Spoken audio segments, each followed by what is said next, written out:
एक दिन जब दरबार लगा हुआ था, अमीर उमरा, सेनापति और मंत्री गण सभी अपनी अपनी जगहों पर बैठे थे। माहौल शांत था, लेकिन इस शांति के पीछे एक अजीब सी बेचैनी थी। शहंशाह अकबर का गंभीर चेहरा और उनकी आंखें किसी गहरी सोच में डूबी हुई थी। उनके नवरत्नों में से एक, सबसे प्रिय मित्र और सलाहकार बीरबल भी वहां मौजूद थे। बीरबल के चेहरे पर हमेशा की तरह एक शांत मुस्कान थी, लेकिन उनकी आंखें बादशाह के बदलते भावों को बड़ी बारीकी से पढ़ रही थी। दरबार के कुछ मंत्री, जो बीरबल की बुद्धिमानी और बादशाह से उनकी निकटता से जलते थे, आज बहुत खुश थे। उन्हें लग रहा था कि आज बादशाह का मिजाज कुछ ऐसा है कि बीरबल जरूर किसी मुश्किल में पड़ेंगे। अचानक बादशाह अकबर ने अपनी खामोशी तोड़ी। उनकी आवाज पूरे दरबार में गूंज उठी। बीरबल! बीरबल अपनी जगह से उठे और अदब से सिर झुकाकर बोले, हुक्म कीजिए जहांपना। अकबर ने एक गहरी सांस ली और अपनी तीखी नजरों से बीरबल को देखते हुए कहा, बीरबल, हमने तुम्हारी बुद्धिमानी के बहुत किस्से सुने हैं। तुम हर मुश्किल सवाल का हल निकाल लेते हो, हर पहेली को सुलझा देते हो। आज हम तुम्हें एक काम सौंपना चाहते हैं, एक ऐसा काम जो तुम्हारी अब तक की सारी परीक्षाओं से ज्यादा कठिन होगा। दरबार में कानाफूसी शुरू हो गई। जलने वाले मंत्रियों के चेहरे पर कुटिल मुस्कान तैर गई। उन्हें लगा, आखिरकार वो दिन आ ही गया जब बीरबल की अक्ल जवाब दे देगी। बीरबल ने शांत भाव से कहा, जहांपनाह, आपका हर हुक्म सर आंखों पर। आप बस आज्ञा दीजिए, ये सेवक अपनी पूरी कोशिश करेगा। अकबर मुस्कुराए, लेकिन उनकी मुस्कान में एक चुनौती का भाव था। उन्होंने कहा, ठीक है, तो सुनो। हमें तुमसे 2 चीजें चाहिए। पहली, 100 सोने के सिक्के और दूसरी, एक गधा। यह सुनकर दरबार में कुछ लोग हंस पड़े। ये कैसी अजीब मांग थी? 100 सोने के सिक्के और एक गधा? ये तो कोई भी ला सकता था। बीरबल के लिए यह कौन सा मुश्किल काम था? लेकिन अकबर ने अपनी बात पूरी नहीं की थी। उन्होंने अपनी उंगली उठाकर सबको शांत किया और कहा, लेकिन इसमें कुछ शर्तें हैं बीरबल। शर्तें ध्यान से सुनना। अब दरबार में पूरी तरह सन्नाटा छा गया। सब जानते थे कि बादशाह की शर्तें ही असली परीक्षा होती है। अकबर ने अपनी पहली शर्त बताई, जो 100 सोने के सिक्के तुम लाओगे, वे शाही खजाने से नहीं लिए जाने चाहिए। तुम्हें उन्हें किसी से मांगना भी नहीं है, और न ही वे तुम्हारी अपनी कमाई के होने चाहिए। वे सिक्के तुम्हें ऐसे कमाने हैं जो न तो भीख हो, न उधार और न ही तोहफा। ये सुनकर दरबारियों के होश उड़ गए। ये कैसी शर्त थी? बिना मांगे, बिना उधार लिए, बिना शाही मदद के 100 सोने के सिक्के कहां से आएंगे? अकबर ने अपनी दूसरी और आखिरी शर्त रखी, और जो गधा तुम लाओगे वो हमारी सल्तनत का नहीं होना चाहिए। वो किसी दूसरे राज्य का भी नहीं होना चाहिए। वो गधा यही का हो, लेकिन उस पर हमारा कोई हक न हो। अब तो दरबार में सन्नाटा और भी गहरा हो गया। ये तो सरासर एक असंभव काम था। ऐसा गधा कहां मिलेगा जो मुगल सल्तनत में रहते हुए भी सल्तनत का न हो? और ऐसे सिक्के कहां से मिलेंगे जो किसी के दिए हुए न हो? जलने वाले मंत्री मन ही मन जश्न मनाने लगे। उन्हें पूरा यकीन हो गया कि इस बार बीरबल बुरी तरह फंस गए हैं। वे इस पहेली को कभी नहीं सुलझा पाएंगे और बादशाह की नजरों से गिर जाएंगे। अकबर ने अपनी बात खत्म करते हुए कहा, तुम्हारे पास इस काम के लिए 1 हफ्ते का समय है। 1 हफ्ते बाद तुम्हें ये दोनों चीजें लेकर हमारे सामने हाजिर होना होगा। अगर तुम नाकाम रहे तो तुम्हें मंत्री पद से इस्तीफा देना होगा। यह सुनकर बीरबल के चेहरे पर एक पल के लिए भी शिकन नहीं आई। उन्होंने उसी शांत मुस्कान के साथ अपना सिर झुकाया और कहा, जो हुक्म जहांपनाह। मुझे आपकी शर्तें मंजूर है। मैं 1 हफ्ते बाद आपकी खिदमत में ये दोनों चीजें लेकर हाजिर हो जाऊंगा। बीरबल का ये आत्मविश्वास देखकर अकबर भी हैरान रह गए, लेकिन उन्होंने कुछ कहा नहीं, बस सिर हिलाकर उन्हें जाने की इजाजत दे दी। बीरबल दरबार से बाहर निकल गए। उनके पीछे पीछे दरबारियों की हंसी और तानों की आवाजें आ रही थी। कोई कह रहा था, गया बीरबल का मंत्री पद, तो कोई कह रहा था, अब पता चलेगी असली अक्ल। लेकिन बीरबल पर इन बातों का कोई असर नहीं हुआ।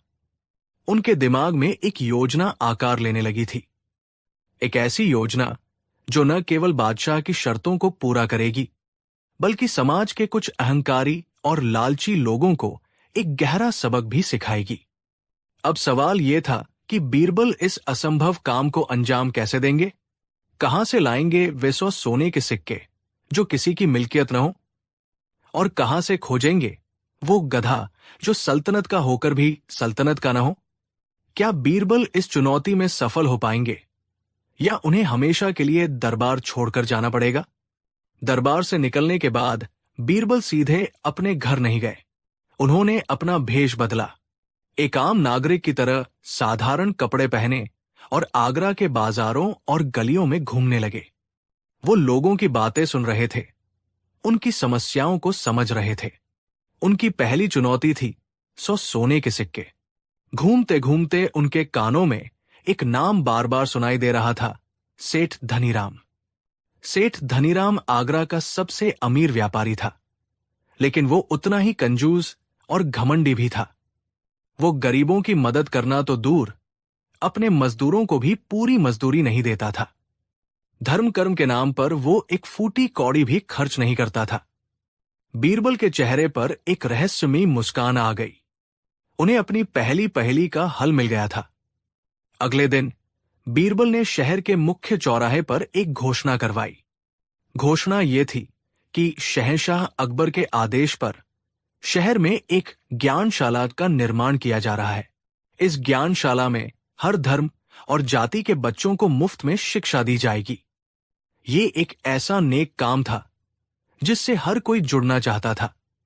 घोषणा में यह भी कहा गया कि जो भी इस नेक काम में सबसे बड़ा दान देगा, उस ज्ञानशाला का नाम उसी के नाम पर रखा जाएगा और शहंशाह अकबर खुद उसे सम्मानित करेंगे। ये खबर आग की तरह पूरे आगरा में फैल गई।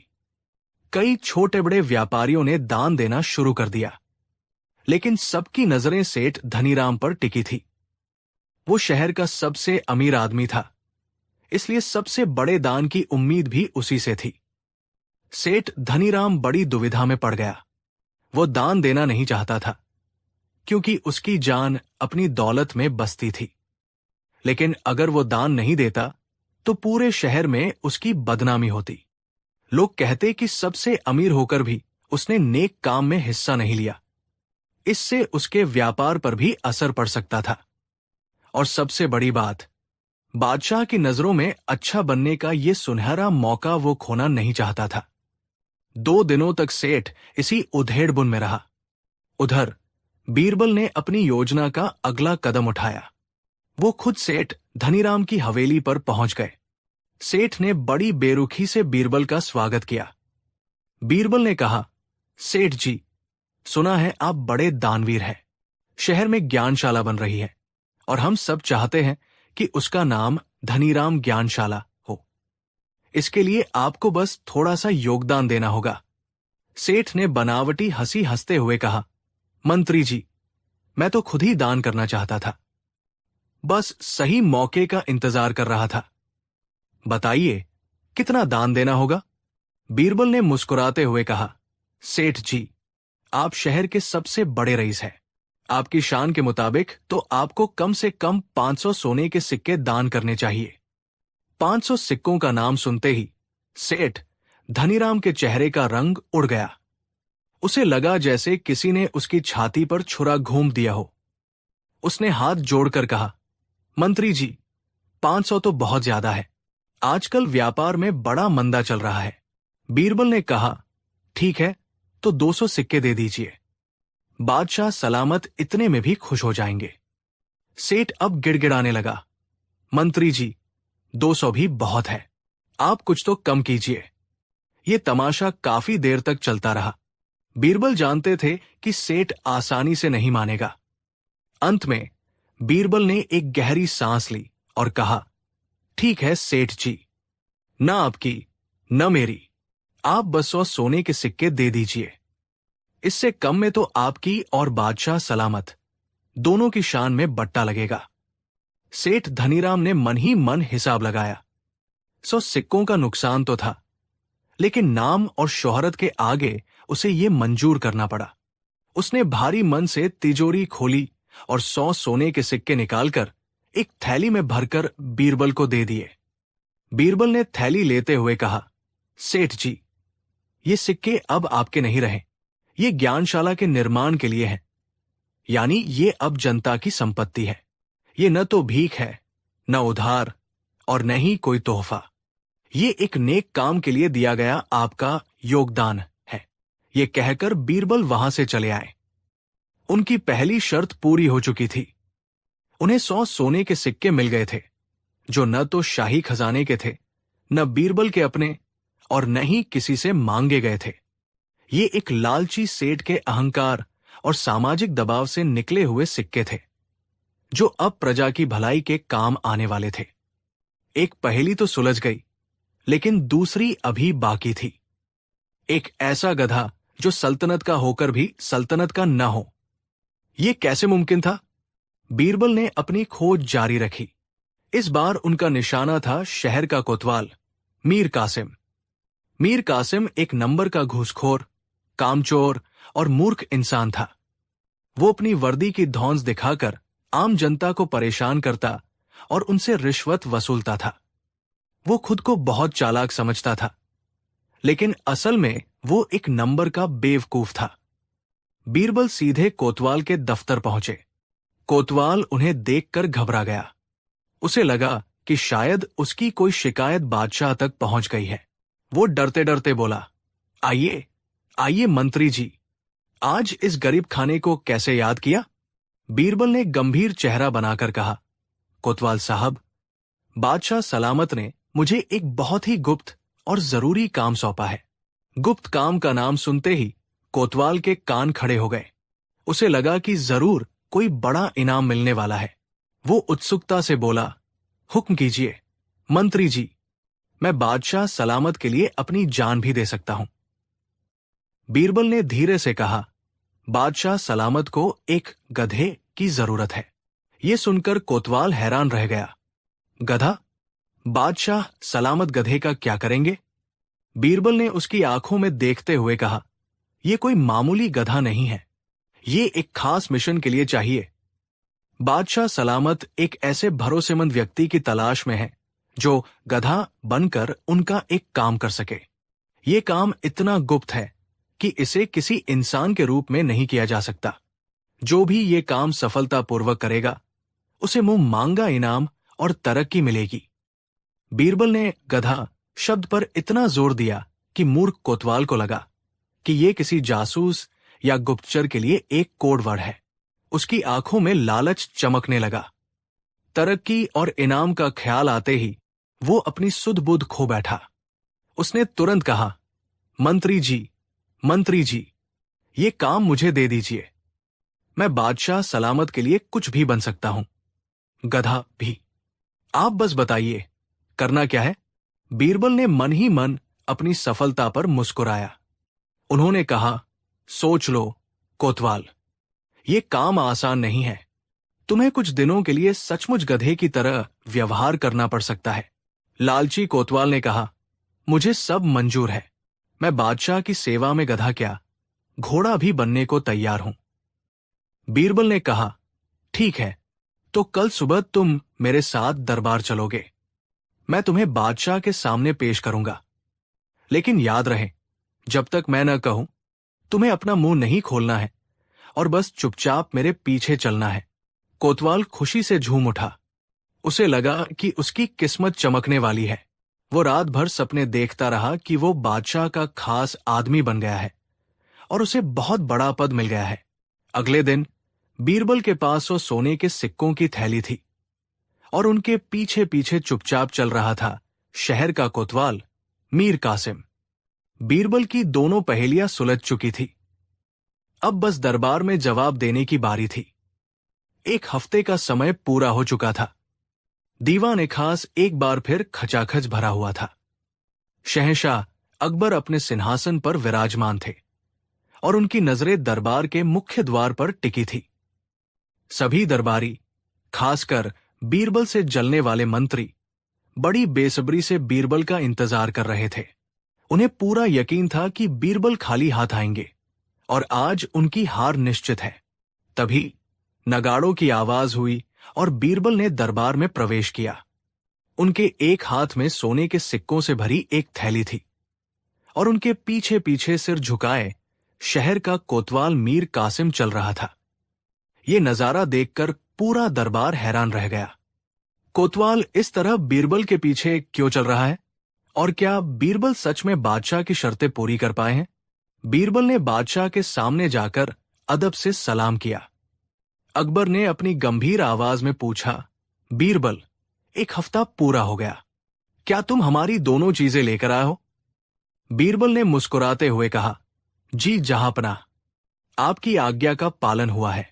उन्होंने सबसे पहले सोने के सिक्कों से भरी थैली बादशाह के सामने रख दी। जहांपनाह, ये रहे 100 सोने के सिक्के। अकबर के एक मंत्री ने तुरंत टोका, लेकिन शर्त यह थी कि ये सिक्के शाही खजाने के नहीं होने चाहिए। बीरबल ने जवाब दिया, ये सिक्के शाही खजाने के नहीं हैं, हुजूर। ये सिक्के शहर के सबसे कंजूस सेठ धनीराम ने ज्ञानशाला के निर्माण के लिए दान में दिए हैं। ये न तो भीख है, न उधार और न ही तोहफा। ये उसके अहंकार और समाज के दबाव में दिया गया योगदान है, जो अब प्रजा की भलाई के काम आएगा। इस तरह इन सिक्कों पर अब किसी एक व्यक्ति का नहीं, बल्कि पूरी प्रजा का हक है। ये सुनकर अकबर बहुत प्रभावित हुए। बीरबल ने न केवल शर्त पूरी की थी, बल्कि एक कंजूस सेठ से प्रजा की भलाई के लिए धन भी निकलवा लिया था। अकबर ने सिर हिलाकर अपनी सहमति दी। अब सबकी नजरें कोतवाल पर थी। अकबर ने पूछा, और हमारा गधा कहाँ है, बीरबल? बीरबल ने अपने पीछे खड़े कोतवाल की ओर इशारा करते हुए कहा, गुस्ताखी माफ हो जहांपनाह, आपका गधा ये रहा। ये सुनते ही पूरे दरबार में जैसे भूचाल आ गया। कुछ लोग हंसने लगे, कुछ हैरान रह गए। कोतवाल मीर कासिम का चेहरा शर्म और गुस्से से लाल हो गया। उसे अब समझ आया कि उसके साथ कितना बड़ा धोखा हुआ है। एक दरबारी गुस्से में चिल्लाया, ये क्या बेहुदगी है बीरबल?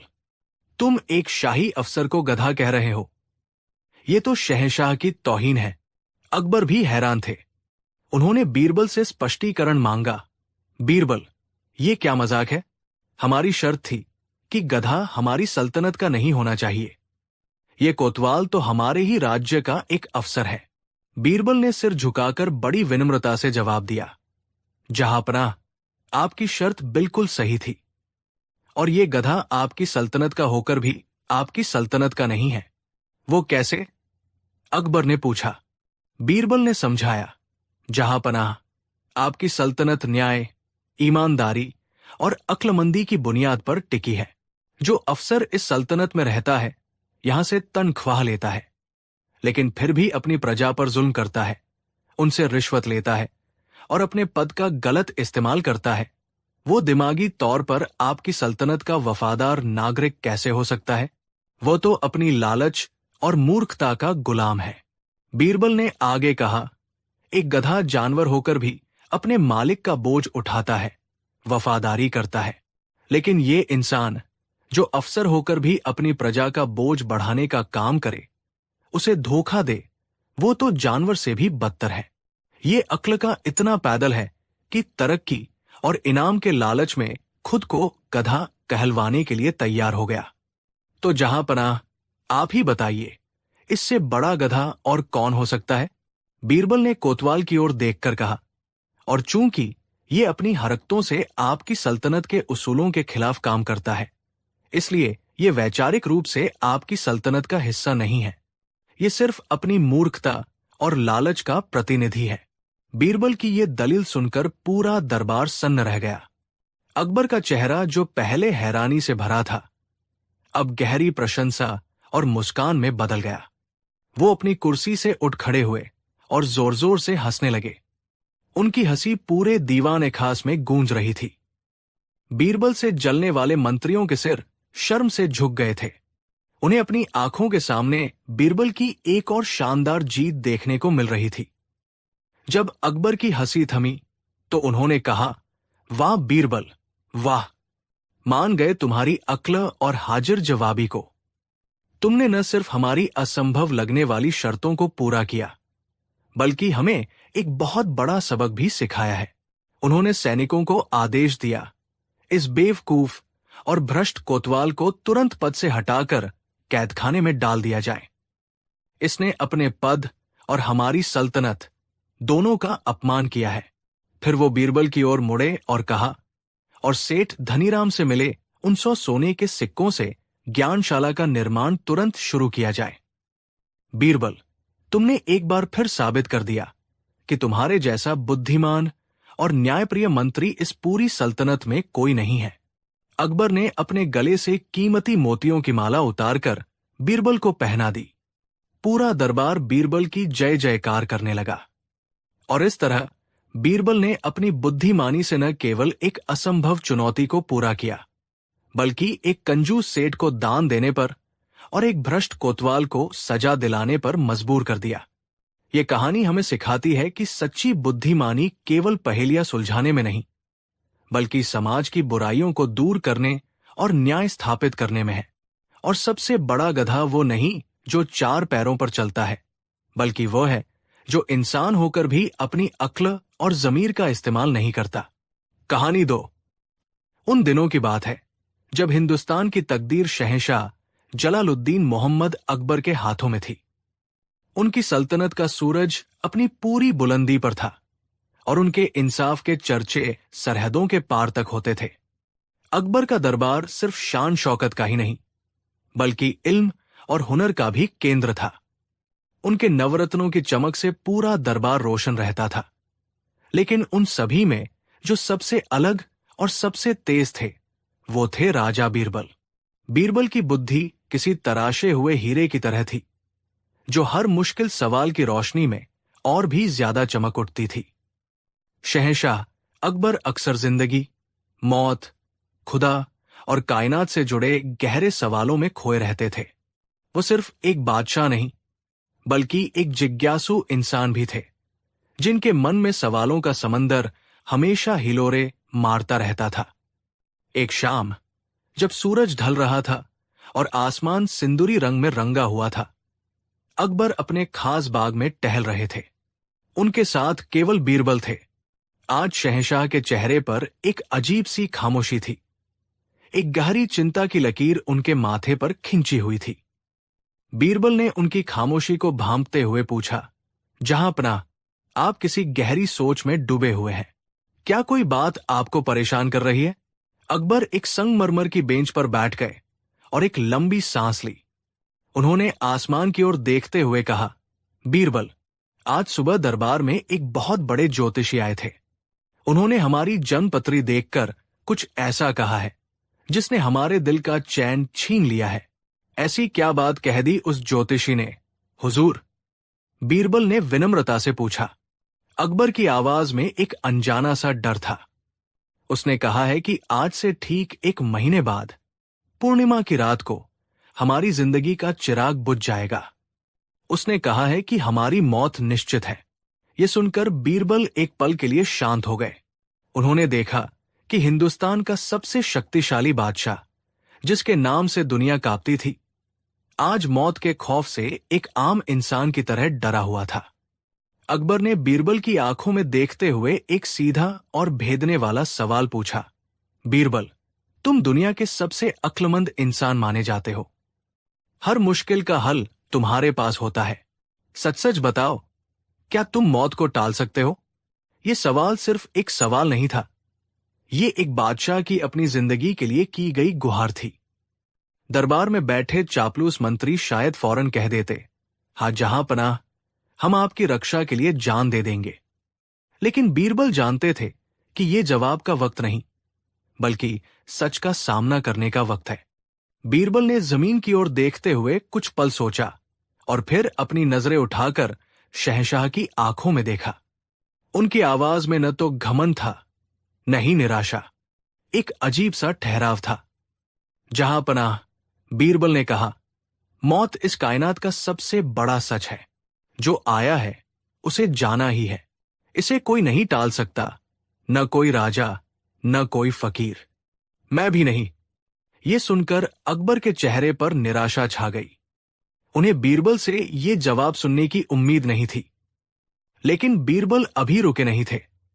उन्होंने आगे कहा, लेकिन जहां पनाह, मौत को टाला तो नहीं जा सकता, पर शायद हम कुछ ऐसा कर सकते हैं कि मौत जब आए तो उसे खाली हाथ लौटना पड़े।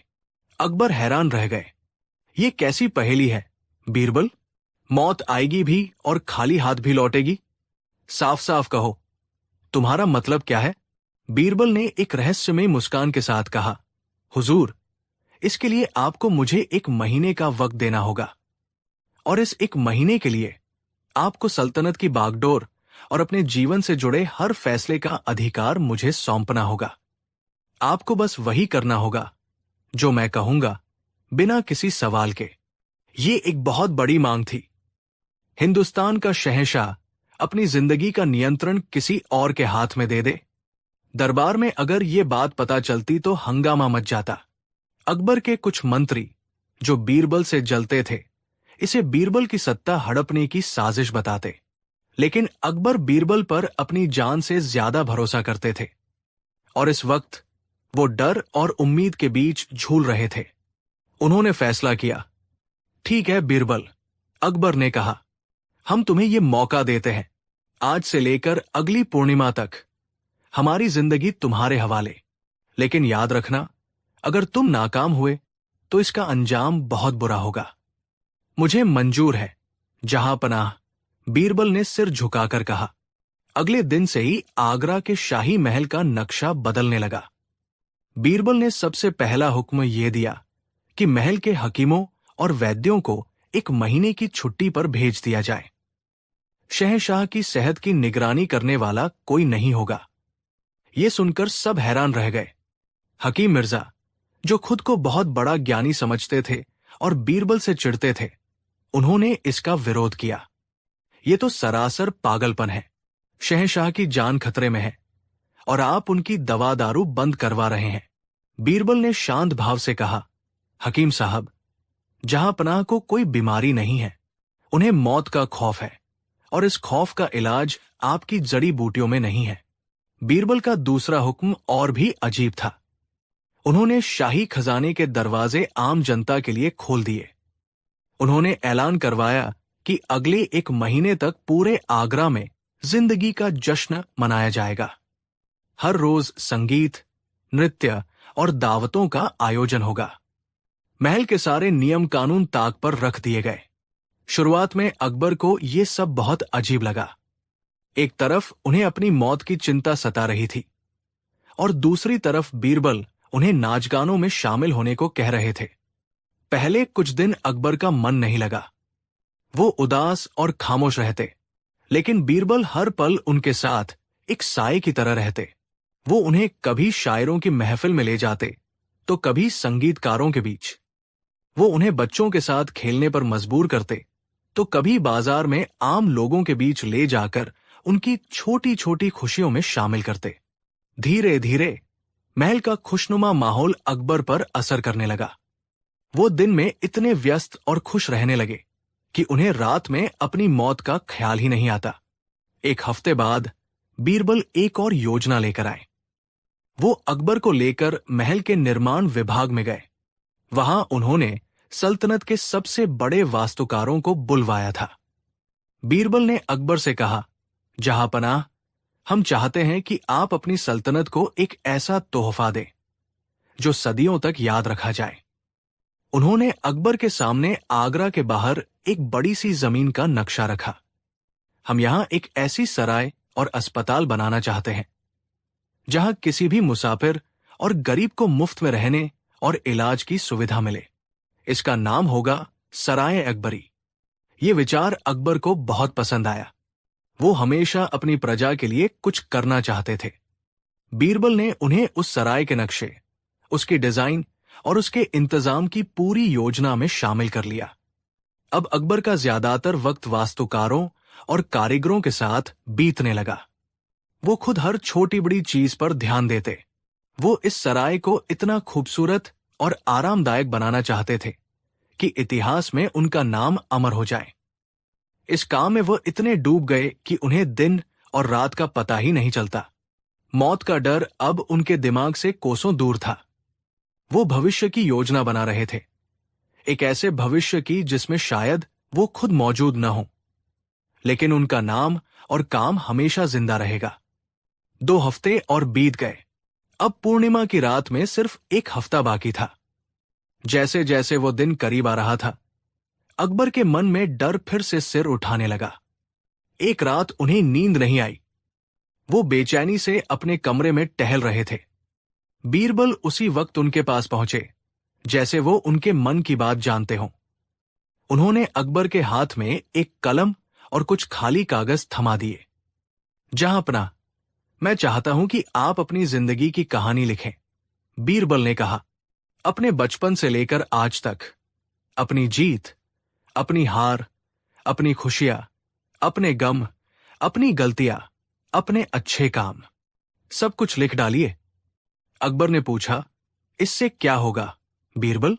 बीरबल ने जवाब दिया, जब हम अपनी जिंदगी को कागज पर उतारते हैं तो हम उसे एक बार फिर से जीते हैं, और शायद हमें कुछ ऐसा नजर आ जाए जो हम अब तक नहीं देख पाए। अकबर ने लिखना शुरू किया। उन्होंने अपने बचपन, अपने संघर्ष, अपने ताज पहनने के दिन, अपनी लड़ाइयों, अपनी मोहब्बत, अपने नवरत्नों, अपनी प्रजा, सब कुछ लिखा। लिखते लिखते कई दिन बीत गए। जब उन्होंने अपनी कहानी पूरी की तो उनकी आंखों में आंसू थे, लेकिन ये डर के आंसू नहीं थे, ये संतोष के आंसू थे।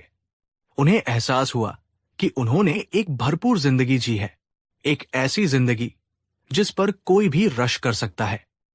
अब पूर्णिमा की रात आ ही गई, जिस दिन का 1 महीने से इंतजार था। ज्योतिषी की भविष्यवाणी के अनुसार आज ही शहंशाह अकबर की मृत्यु होनी थी। पूरे महल में एक अजीब सा सन्नाटा था। बीरबल के विरोधी मंत्री मन ही मन खुश हो रहे थे। उन्हें लग रहा था कि आज बीरबल का खेल खत्म हो जाएगा।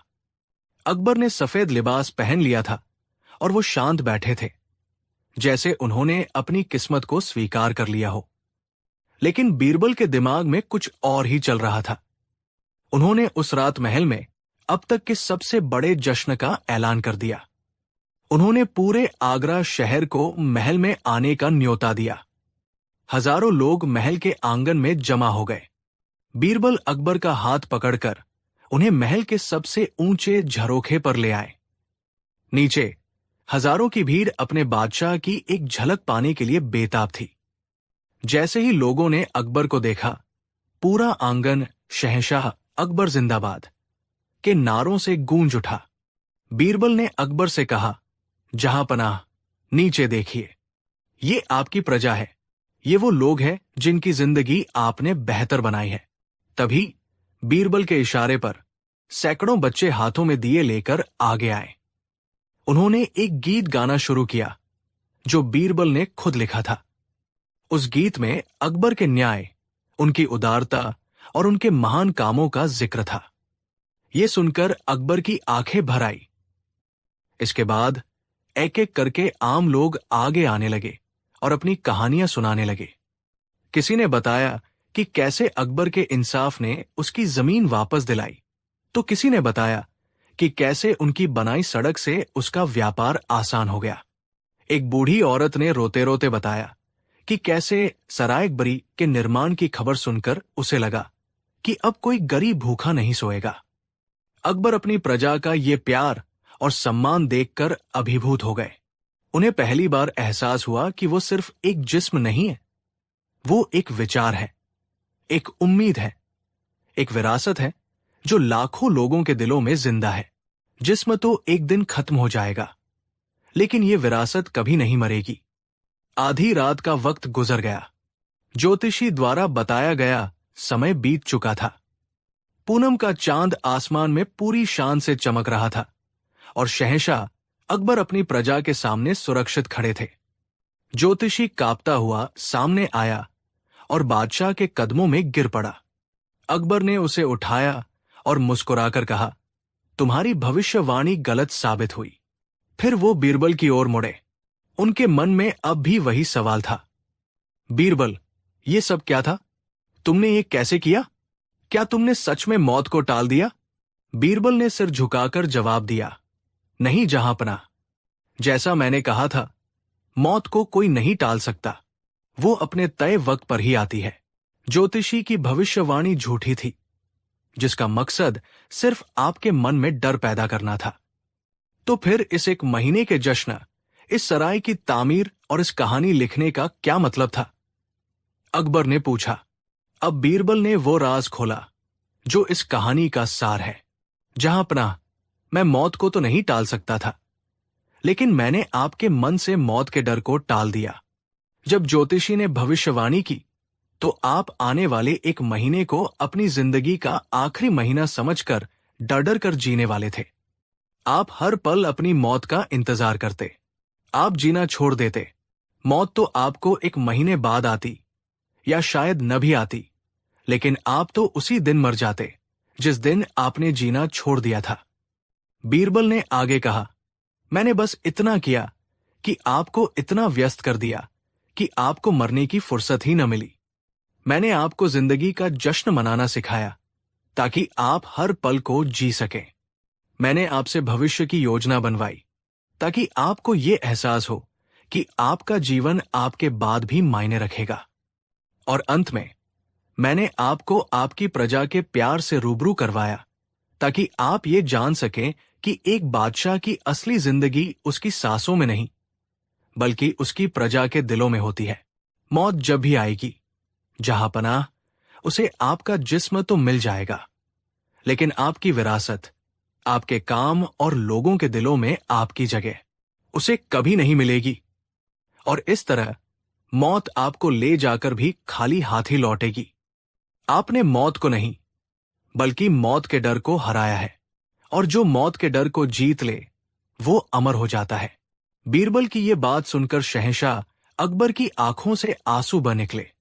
आज उन्हें जिंदगी का सबसे बड़ा सबक मिला था।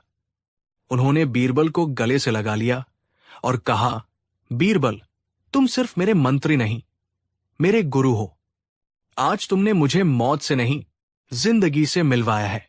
इस कहानी से हमें ये सीख मिलती है कि मौत एक अटल सच्चाई है, लेकिन उसका डर एक विकल्प है। हम अपनी जिंदगी की लंबाई को नियंत्रित नहीं कर सकते, लेकिन उसकी गहराई और गुणवत्ता को जरूर नियंत्रित कर सकते हैं। जो व्यक्ति अपने जीवन को उद्देश्य, प्रेम और अच्छे कर्मों से भर देता है, वो मौत के डर से आजाद हो जाता है। जिंदगी का असली मकसद सांसें गिनना नहीं, बल्कि ऐसे लम्हे बनाना है जो सांसें छीन ले। तो दोस्तों, ये थी अकबर और बीरबल की एक गहरी और प्रेरणादायक कहानी। अगर आपको ये कहानी पसंद आई हो, तो इस वीडियो को लाइक करें, अपने दोस्तों के साथ शेयर करें, और हमारे चैनल को सब्सक्राइब करना न भूलें। हम जल्द ही मिलेंगे एक नई कहानी के साथ। तब तक जीना सीखिए, डरना नहीं। धन्यवाद। कहानी 3। आगरा के पास एक छोटे से गांव में रामू नाम का एक गरीब लकड़हारा रहता था। रामू अपनी पत्नी पार्वती और एक छोटे से बेटे मोहन के साथ एक टूटी फूटी झोपड़ी में रहता था। उसके पास धन दौलत के नाम पर कुछ नहीं था, सिवाय एक पुरानी कुल्हाड़ी और अटूट ईमानदारी के। वो रोज सुबह जंगल जाता, लकड़ियां काटता और शाम को उन्हें शहर के बाजार में बेचकर जो कुछ पैसे मिलते, उसी से अपने परिवार का पेट पालता था। उसकी जिंदगी में मुश्किलें बहुत थी, पर शिकायतें नहीं थी। वो अपनी मेहनत की रोटी में ही खुश था। एक दिन की बात है, रामू सुबह सुबह जंगल की ओर निकला। उस दिन उसे बहुत अंदर तक जाना पड़ा, क्योंकि पास के सारे पेड़ कट चुके थे। दोपहर की तपती धूप में पसीने से लथपथ वो एक घने पेड़ की छाव में सुस्ताने के लिए बैठा। तभी उसकी नजर पास की झाड़ियों में पड़े एक पुराने चमड़े के थैले पर पड़ी। थैला धूल में सना हुआ था, लेकिन उसका मुंह कसकर बंधा था। रामू ने उत्सुकता से थैला उठाया। वो काफी भारी था। उसने कांपते हाथों से उसकी डोरी खोली और जैसे ही अंदर झांका, उसकी आंखें चौंधिया गई। थैला सोने की चमचमाती अशर्फियों, मोहरों से भरा हुआ था। रामू ने अपनी जिंदगी में कभी एक साथ इतनी दौलत नहीं देखी थी। उसने जल्दी जल्दी अशर्फियों को गिना। पूरी 100 अशर्फियां थी। एक पल के लिए उसके मन में शैतान ने घर किया। उसने सोचा, अगर मैं ये थैला रख लूं तो मेरी सारी गरीबी दूर हो जाएगी। मेरी पत्नी और बेटे को अच्छा खाना, अच्छे कपड़े मिलेंगे। हम एक पक्का घर बना सकते हैं। किसी को क्या पता चलेगा?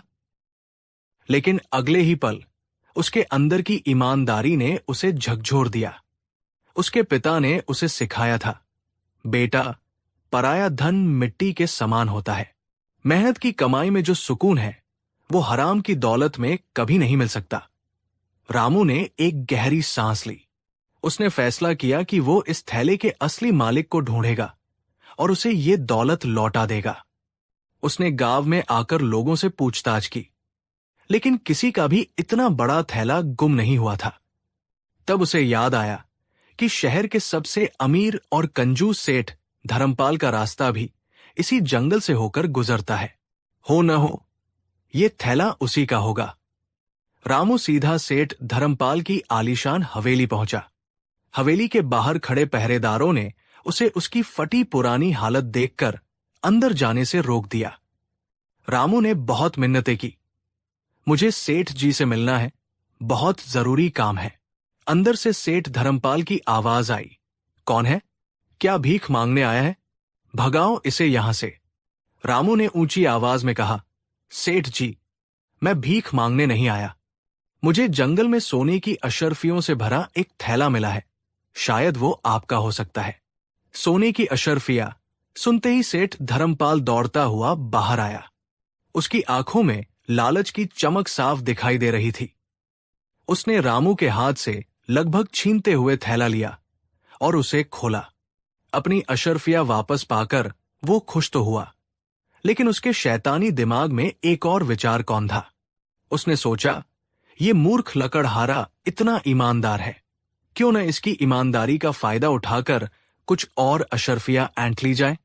उसने अपना चेहरा गंभीर बनाया और रामू पर चिल्लाते हुए कहा, अरे बेईमान, इसमें तो सिर्फ 100 अशर्फिया है। मेरे थैले में तो 103 अशर्फिया थी। तूने 3 अशर्फिया चुरा ली है, चोर कहीं का। चल, मेरी बाकी की 3 अशर्फिया निकाल।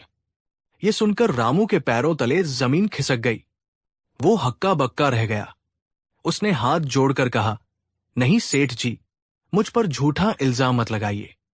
मैंने थैला खोला जरूर था, पर सिर्फ गिनने के लिए। उसमें पूरी 100 अशर्फिया ही थी। मैंने एक भी सिक्का नहीं छुआ। लेकिन सेठ सुनने को तैयार नहीं था। उसने शोर मचाना शुरू कर दिया। भीड़ इकट्ठा हो गई। सेठ अपनी अमीरी और पहुंच के दम पर चिल्ला चिल्लाकर रामू को चोर साबित करने लगा। बेचारा रामू अपनी सच्चाई की दुहाई देता रहा, लेकिन सेठ के सामने उसकी कौन सुनता। मामला गांव की पंचायत तक पहुंचा।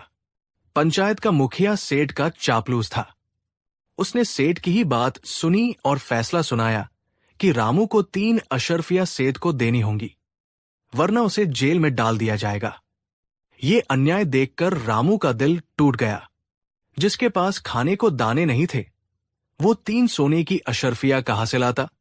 वो रोता बिलखता अपने घर लौटा। उसकी पत्नी पार्वती ने जब पूरी बात सुनी तो उसने कहा, आप चिंता मत कीजिए। मैंने सुना है आगरा में बादशाह अकबर का दरबार लगता है, जहां हर किसी को सच्चा इंसाफ मिलता है। आप वहां जाइए। भगवान ने चाहा तो हमारी सच्चाई की जीत जरूर होगी। एक नई उम्मीद के साथ रामू आगरा के लिए निकल पड़ा। कई दिनों की मुश्किल यात्रा के बाद वो शाही दरबार के बाहर पहुंचा। वहां की शान शौकत देखकर वो घबरा गया, लेकिन हिम्मत करके उसने पहरेदारों से शहंशाह से मिलने की गुहार लगाई। उसकी दयनीय हालत देखकर उसे अंदर जाने दिया गया। दीवान आम खचाखच भरा हुआ था। शहंशाह अकबर अपने भव्य सिंहासन पर विराजमान थे। रामू ने जमीन पर झुककर बादशाह को सलाम किया। अकबर ने पूछा, कौन हो तुम और क्या फरियाद लेकर आए हो? रामू ने कांपते हुए अपनी पूरी कहानी शुरू से लेकर अंत तक बिना कुछ छिपाए कह सुनाई। उसने बताया कि कैसे ईमानदारी का इनाम मिलने की बजाय उसे चोरी के झूठे इल्जाम में फंसा दिया गया। शहंशाह अकबर ने पूरी बात गंभीरता से सुनी। उन्हें रामू की बातों में सच्चाई नजर आ रही थी। उन्होंने सेठ धर्मपाल को भी दरबार में पेश होने का हुक्म दिया। अगले दिन सेठ धर्मपाल शाही पोशाक पहनकर बड़े रौब से दरबार में हाजिर हुआ। उसने भी अपनी कहानी सुनाई, लेकिन नमक मिर्च लगाकर। उसने कहा, जहांपनाह, ये लकड़हारा बहुत बड़ा झूठा और चोर है। इसने मेरी 3 अशर्फियां चुराई है। मैं तो इसे माफ करने को तैयार था, लेकिन ये अपनी गलती मानने की बजाय आप तक चला आया। मैं चाहता हूं कि इसे कड़ी से कड़ी सजा दी जाए।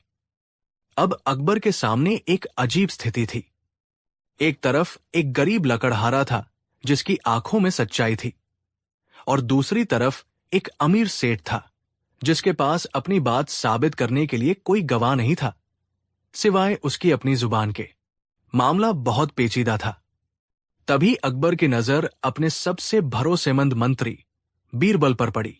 उन्होंने मुस्कुराते हुए कहा, बीरबल, ये मामला अब हम तुम्हारे हवाले करते हैं।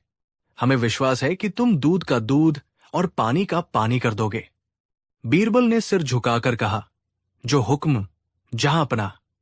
बीरबल अपनी जगह से उठे और दोनों के पास आए। उन्होंने पहले रामू से पूछा, रामू, जब तुम्हें थैला मिला तो क्या तुमने उसे तुरंत गिना था?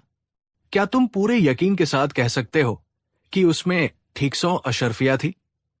रामू ने दृढ़ता से कहा, जी हुजूर, मैंने 2 बार गिना था। उसमें ठीक 100 अशर्फिया ही थी, न एक कम न एक ज्यादा। फिर बीरबल सेठ धर्मपाल की ओर मुड़े, सेठ जी, और आप भी पूरे यकीन के साथ कह सकते हैं कि आपके थैले में ठीक 103 अशर्फिया थी? सेठ ने घमंड से कहा, बिल्कुल, मुझे अच्छी तरह याद है। मैंने घर से निकलने से पहले खुद गिनी थी। पूरी 103 थी। बीरबल ने दोनों की बातें सुनी और कुछ देर के लिए गहरी सोच में डूब गए। पूरे दरबार में सन्नाटा छा गया।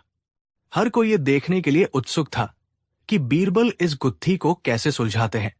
कुछ पलों के बाद बीरबल के चेहरे पर एक रहस्यमयी मुस्कान आई। उन्होंने थैला अपने हाथ में लिया और शहंशाह अकबर की ओर मुड़कर बोले, जहांपनाह, फैसला हो गया है। क्या फैसला है, बीरबल? अकबर ने पूछा। बीरबल ने अपनी आवाज में गंभीरता लाते हुए कहा, जहांपनाह, ये मामला बिल्कुल साफ है। ये थैला सेठ धर्मपाल का है ही नहीं। ये सुनते ही दरबार में कानाफूसी शुरू हो गई। सेठ धर्मपाल चौंक कर बोला, ये आप क्या कह रहे हैं मंत्री जी? ये थैला मेरा ही है। बीरबल ने शांति से जवाब दिया, नहीं सेठ जी, लकड़हारे रामू को जो थैला मिला है उसमें 100 अशर्फिया है, और आप कह रहे हैं कि आपके थैले में 103 अशर्फिया थी। इसका मतलब ये हुआ कि ये आपका थैला नहीं है। आपका थैला तो अभी भी कहीं जंगल में ही पड़ा होगा जिसमें 103 अशर्फिया होंगी। फिर बीरबल रामू की ओर मुड़े और बोले, रामू, तुम एक बहुत ही ईमानदार व्यक्ति हो। तुमने पराया धन लौटाने की पूरी कोशिश की। चूंकि इस थैले का कोई असली मालिक सामने नहीं आया है, इसलिए शाही कानून के अनुसार ये इनाम के तौर पर तुम्हें दिया जाता है। बीरबल ने वो 100 अशर्फियों का थैला रामू को पकड़ा दिया। ये देखकर सेठ धर्मपाल के होश उड़ गए। वो 3 अशर्फियों के लालच में अपनी 100 अशर्फियों से भी हाथ धो बैठा था।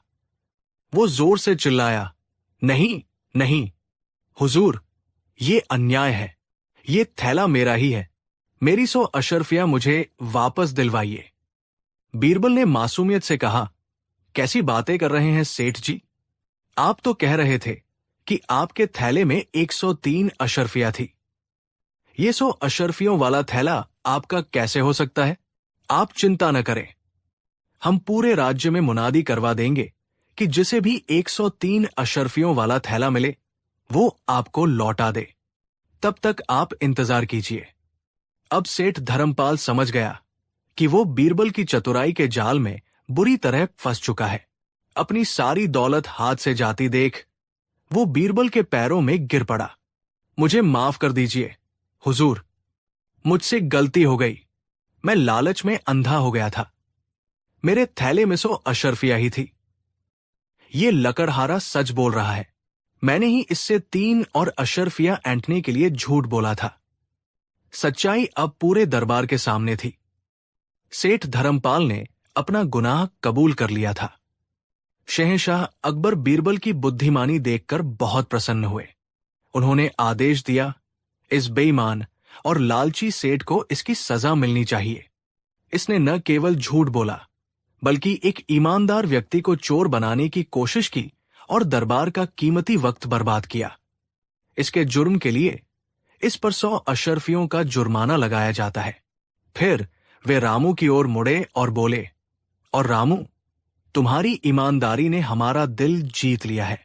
ये 100 अशर्फियों का थैला तो तुम्हारा है ही। तुम्हारी ईमानदारी के इनाम के तौर पर शाही खजाने से तुम्हें 100 और अशर्फिया दी जाती है। जाओ और अपने परिवार के साथ एक अच्छा जीवन जियो। रामू की आंखों से खुशी के आंसू बह निकले। उसने शहंशाह अकबर और बीरबल का लाखों बार शुक्रिया अदा किया। सेठ धर्मपाल शर्म से सिर झुकाए खड़ा था। उसे अपने लालच का फल मिल चुका था। इस कहानी से हमें ये सीख मिलती है कि ईमानदारी सबसे बड़ी दौलत है। हो सकता है कि सच्चाई का रास्ता मुश्किलों भरा हो, लेकिन अंत में जीत हमेशा सच्चाई की ही होती है। वहीं दूसरी ओर लालच एक ऐसा दलदल है जो इंसान को और गहरे डुबोता चला जाता है और अंत में उसे अपने किए पर पछताने के सिवा कुछ हासिल नहीं होता। तो दोस्तों, ये थी अकबर और बीरबल की प्रसिद्ध कहानी 3 सोने की मोहरों का इंसाफ। उम्मीद है आपको ये कहानी पसंद आई होगी। अगर हाँ, तो इस वीडियो को लाइक करें, अपने दोस्तों के साथ शेयर करें और हमारे चैनल को सब्सक्राइब करना न भूलें। हम जल्द ही मिलेंगे एक और रोचक कहानी के साथ। धन्यवाद। कहानी 4। हिंदुस्तान की सरजमी पर जब मुतलिया सल्तनत का सूरज चमक रहा था, तब बादशाह अकबर के दरबार में 9 ऐसे सितारे थे जिनकी चमक से पूरी दुनिया रोशन थी। लेकिन उन 9 सितारों में एक ऐसा चांद था जिसकी चांदनी के आगे सब फीके पड़ जाते थे। वो थे बीरबल, अपनी हाजिर जवाबी और अक्लमंदी के लिए मशहूर बीरबल, जिनका ये एक ऐसा ही मजेदार किस्सा है जिसे सुनकर कोई अपनी हंसी नहीं रोक पाता। ये कहानी उस दिन की है जब बादशाह अकबर ने एक ऐसा सवाल पूछा जिसका जवाब देना किसी के बस में नहीं था। सुबह का वक्त था और दीवान एताज का भव्य दरबार लगा हुआ था।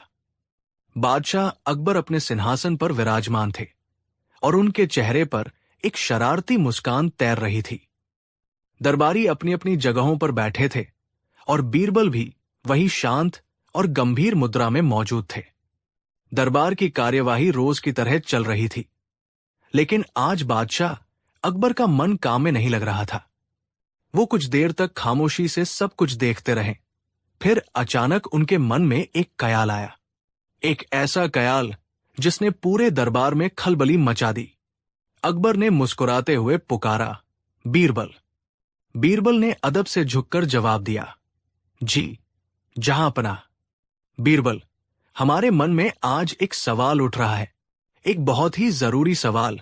अकबर ने कहा, हुक्म कीजिए आलमपनाह।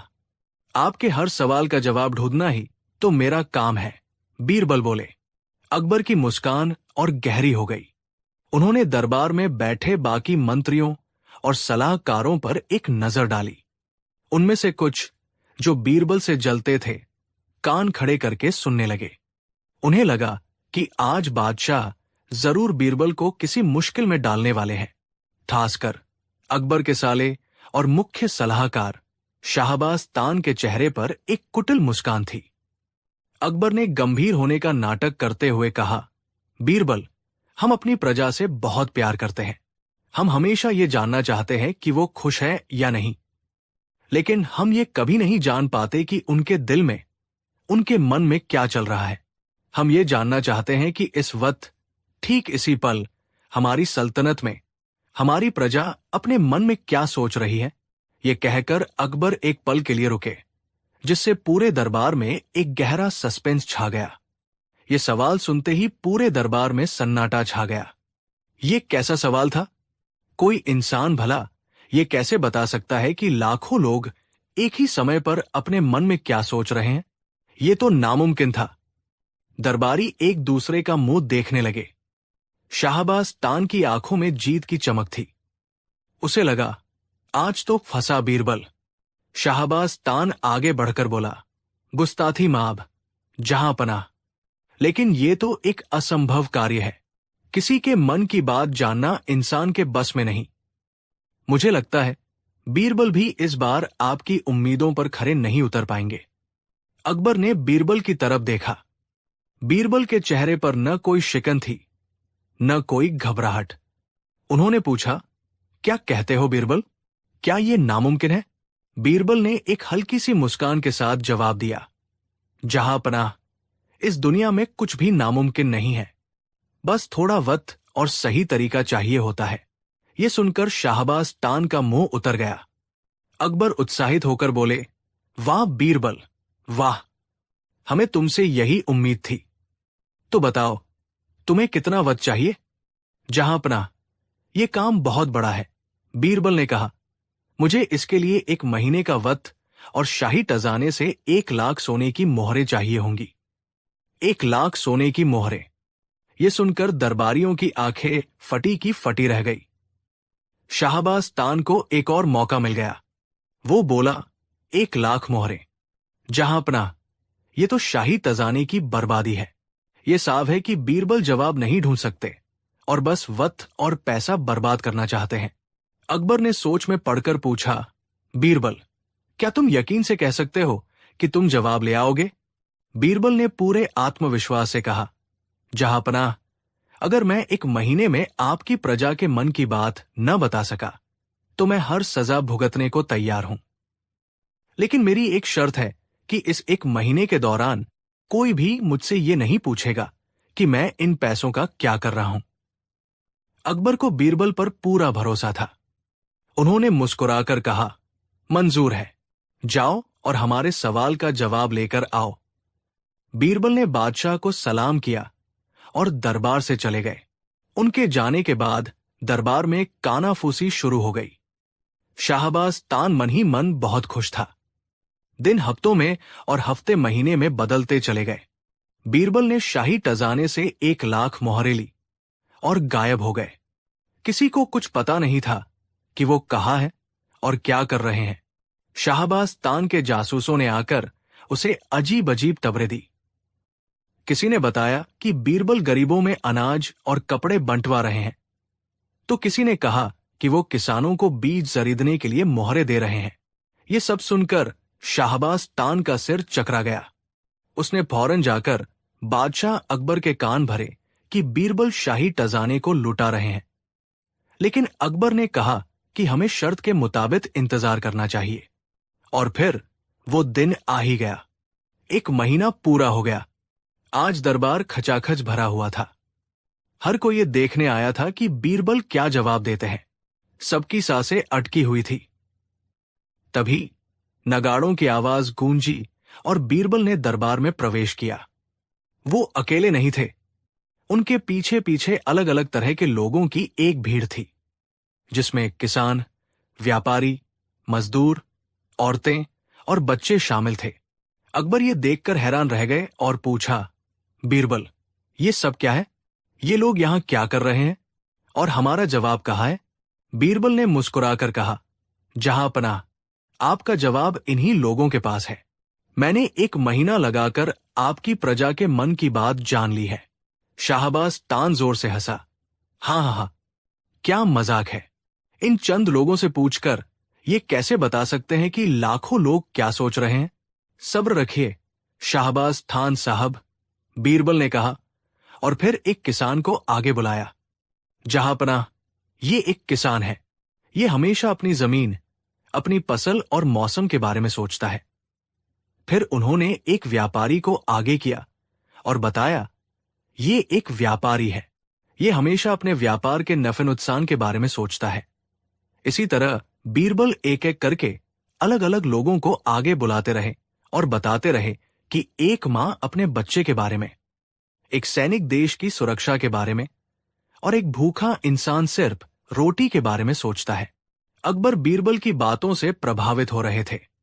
उन्होंने कहा, बीरबल, तुम्हारी बात में दम है, लेकिन ये तो अलग अलग लोगों की अलग अलग सोच हुई। हमने तो ये पूछा था कि सब लोग, पूरी प्रजा एक साथ एक ही समय पर क्या सोच रही है। शाहबाज तान को लगा कि अब बीरबल जरूर फंसेंगे। पूरा दरबार एक बार फिर शांत हो गया। बीरबल ने एक गहरी सांस ली। उनके चेहरे पर वही रहस्यमय मुस्कान वापस आ गई।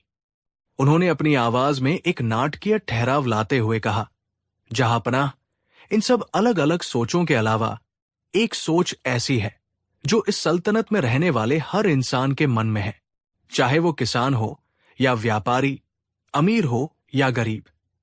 दरबार में सस्पेंस अपने चरम पर था। अकबर भी अपनी कुर्सी पर आगे की ओर झुक गए। जल्दी बताओ बीरबल, ऐसी कौन सी बात है? बीरबल ने बादशाह की आंखों में आंखें डालकर पूरे अदब से झुककर कहा, जहांपनाह, आपकी पूरी प्रजा, हर एक इंसान इस वक्त सिर्फ और सिर्फ एक ही बात सोच रहा है। वो सब यही सोच रहे हैं कि हमारे बादशाह सलामत, जलालुद्दीन मोहम्मद अकबर की हुकूमत हमेशा हमेशा बनी रहे और वो हमेशा सेहतमंद और खुश रहें। ये जवाब सुनते ही दरबार में एक पल के लिए खामोशी छा गई और फिर बादशाह अकबर का चेहरा लाल हो गया और वो जोर जोर से हंसने लगे। हां, हां, हां, हां, हां, वाह बीरबल, मान गए, अरे मान गए तुम्हारी अक्ल को। अकबर को हंसता देख पूरे दरबार में ठहाके गूंजने लगे। बीरबल ने एक ऐसा जवाब दिया था जिसे कोई तलत साबित ही नहीं कर सकता था। ऐसा कहने की हिम्मत कौन कर सकता था कि वो बादशाह की सलामती के बारे में नहीं सोच रहा? सिर्फ शाहबाज तान का चेहरा गुस्से और शर्मिंदगी से लाल हो गया था। जब अकबर की हंसी कुछ थमी तो उन्होंने पूछा, बीरबल, ये बताओ, तुमने उन 1,00,000 मोहरों का क्या किया? बीरबल ने विनम्रता से जवाब दिया, जहांपनाह, मैंने उन मोहरों से आपकी प्रजा की मदद की। जब लोग खुश होते हैं और उनकी जरूरतें पूरी होती हैं, तभी वो अपने बादशाह के बारे में अच्छा सोचते हैं। मैंने तो बस वो माहौल बनाया ताकि हर कोई दिल से आपके लिए दुआ करे। ये सुनकर अकबर की आंखों में बीरबल के लिए इज्जत और भी बढ़ गई। उन्होंने अपने गले में पड़ी मोतियों की माला उतारकर बीरबल को पहनाते हुए कहा, बीरबल, तुम सिर्फ हमारे सलाहकार नहीं, हमारे दोस्त हो। और इस तरह बीरबल ने एक बार फिर अपनी चतुराई से एक नामुमकिन लगने वाले सवाल को न सिर्फ हल किया, बल्कि सबको हंसने पर मजबूर भी कर दिया। ये कहानी हमें सिखाती है कि मुश्किल से मुश्किल समस्या का हल भी समझदारी और सही नजरिए से निकाला जा सकता है। कहानी 5। उस दिन की सुबह बड़ी सुहानी थी। दरबार हमेशा की तरह खचाखच भरा हुआ था। शहंशाह अकबर अपने तख्त पर विराजमान थे और उनके चेहरे पर एक खास रौनक थी। उनके नवरत्न अपनी अपनी जगहों पर बैठे थे और उनमें सबसे खास थे बीरबल, जिनकी हाजिर जवाबी और बुद्धिमानी के चर्चे सरहदों के पार तक थे। लेकिन जहां फूल होते हैं वहां कांटे भी होते हैं। दरबार में कुछ ऐसे मंत्री और सलाहकार भी थे जो बीरबल की बढ़ती शोहरत और शहंशाह से उनकी नजदीकी से मन ही मन जलते थे। उनका नेतृत्व करता था मीर जफर, एक चालाक और घमंडी दरबारी जो खुद को बीरबल से ज्यादा अक्लमंद समझता था और हमेशा बीरबल को नीचा दिखाने का मौका ढूंढता रहता था। उस दिन शहंशाह अकबर किसी बात पर बहुत प्रसन्न थे। उन्होंने बीरबल की तारीफ करते हुए कहा, बीरबल, तुम्हारी सूझबूझ कमाल की है। तुम मुश्किल से मुश्किल मसले को भी ऐसे सुलझा देते हो जैसे कोई मक्खन से बाल निकाल रहा हो। हमें खुशी है कि तुम हमारी सल्तनत का हिस्सा हो। यह सुनते ही मीर जफर और उसके साथियों के चेहरे पर जलन की लकीरें खिंच गई। मीर जफर अपनी जगह से उठा और बड़ी विनम्रता का ढोंग करते हुए बोला, आलम पनाह, इसमें कोई शक नहीं कि बीरबल की जुबान में जादू है। वो बातों से किसी का भी दिल जीत सकते हैं, लेकिन सल्तनत सिर्फ बातों से नहीं चलती। कभी कभी कुछ ऐसा भी करना चाहिए जिससे सल्तनत का खजाना भरे, जिससे हमारी ताकत बढ़े। ये एक सीधा सीधा तंज था, जिसका मतलब था कि बीरबल सिर्फ बातें बनाना जानते हैं, कोई ठोस काम करना नहीं। अकबर ने मीर जफर की ओर देखा और मुस्कुराए। वो इस नोकझोंक का मजा ले रहे थे। उन्होंने बीरबल की ओर देखा। बीरबल, मीर जफर की बात में भी कुछ वजन है। क्या तुम्हारे पास कोई ऐसी तरकीब है जिससे सल्तनत को फायदा हो? अब सबकी नजरें बीरबल पर थी। मीर जफर और उसके साथी मन ही मन मुस्कुरा रहे थे। उन्हें लगा कि आज उन्होंने बीरबल को फंसा ही लिया। बीरबल अपनी जगह से उठे, शहंशाह को सलाम किया और उनके चेहरे पर एक रहस्यमयी मुस्कान थी। वो बोले, जहां पनाह, मीर जफर साहब ने बिल्कुल सही फरमाया। बातें तो बहुत हो गई, अब कुछ करके दिखाने का वक्त है। और मेरे पास एक ऐसी तरकीब है जो न सिर्फ सल्तनत का खजाना भरेगी, बल्कि उसे सोने से लाद देगी। ये सुनते ही पूरे दरबार में सन्नाटा छा गया। सोने से लाद देगी? ये कैसे मुमकिन है? मीर जफर ने हंसते हुए कहा, क्या तुम कोई जादू जानते हो बीरबल, या तुम्हें कोई गड़ा हुआ खजाना मिल गया है? बीरबल ने गंभीरता से जवाब दिया, जादू से भी बढ़कर मीर साहब, मैंने कई सालों की मेहनत और खोज के बाद एक ऐसा बीज तैयार किया है जिसे अगर जमीन में बोया जाए तो उससे एक ऐसा पौधा उगेगा जिस पर फूलों की जगह सोने की अशर्पियां लगेंगी।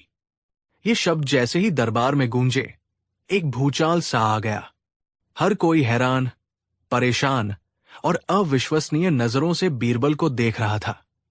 सोने का पौधा? ये तो किसी कहानी या सपने जैसा था। शहंशाह अकबर भी चौंक गए। उन्होंने कहा, बीरबल, ये तुम क्या कह रहे हो? क्या ये सच है?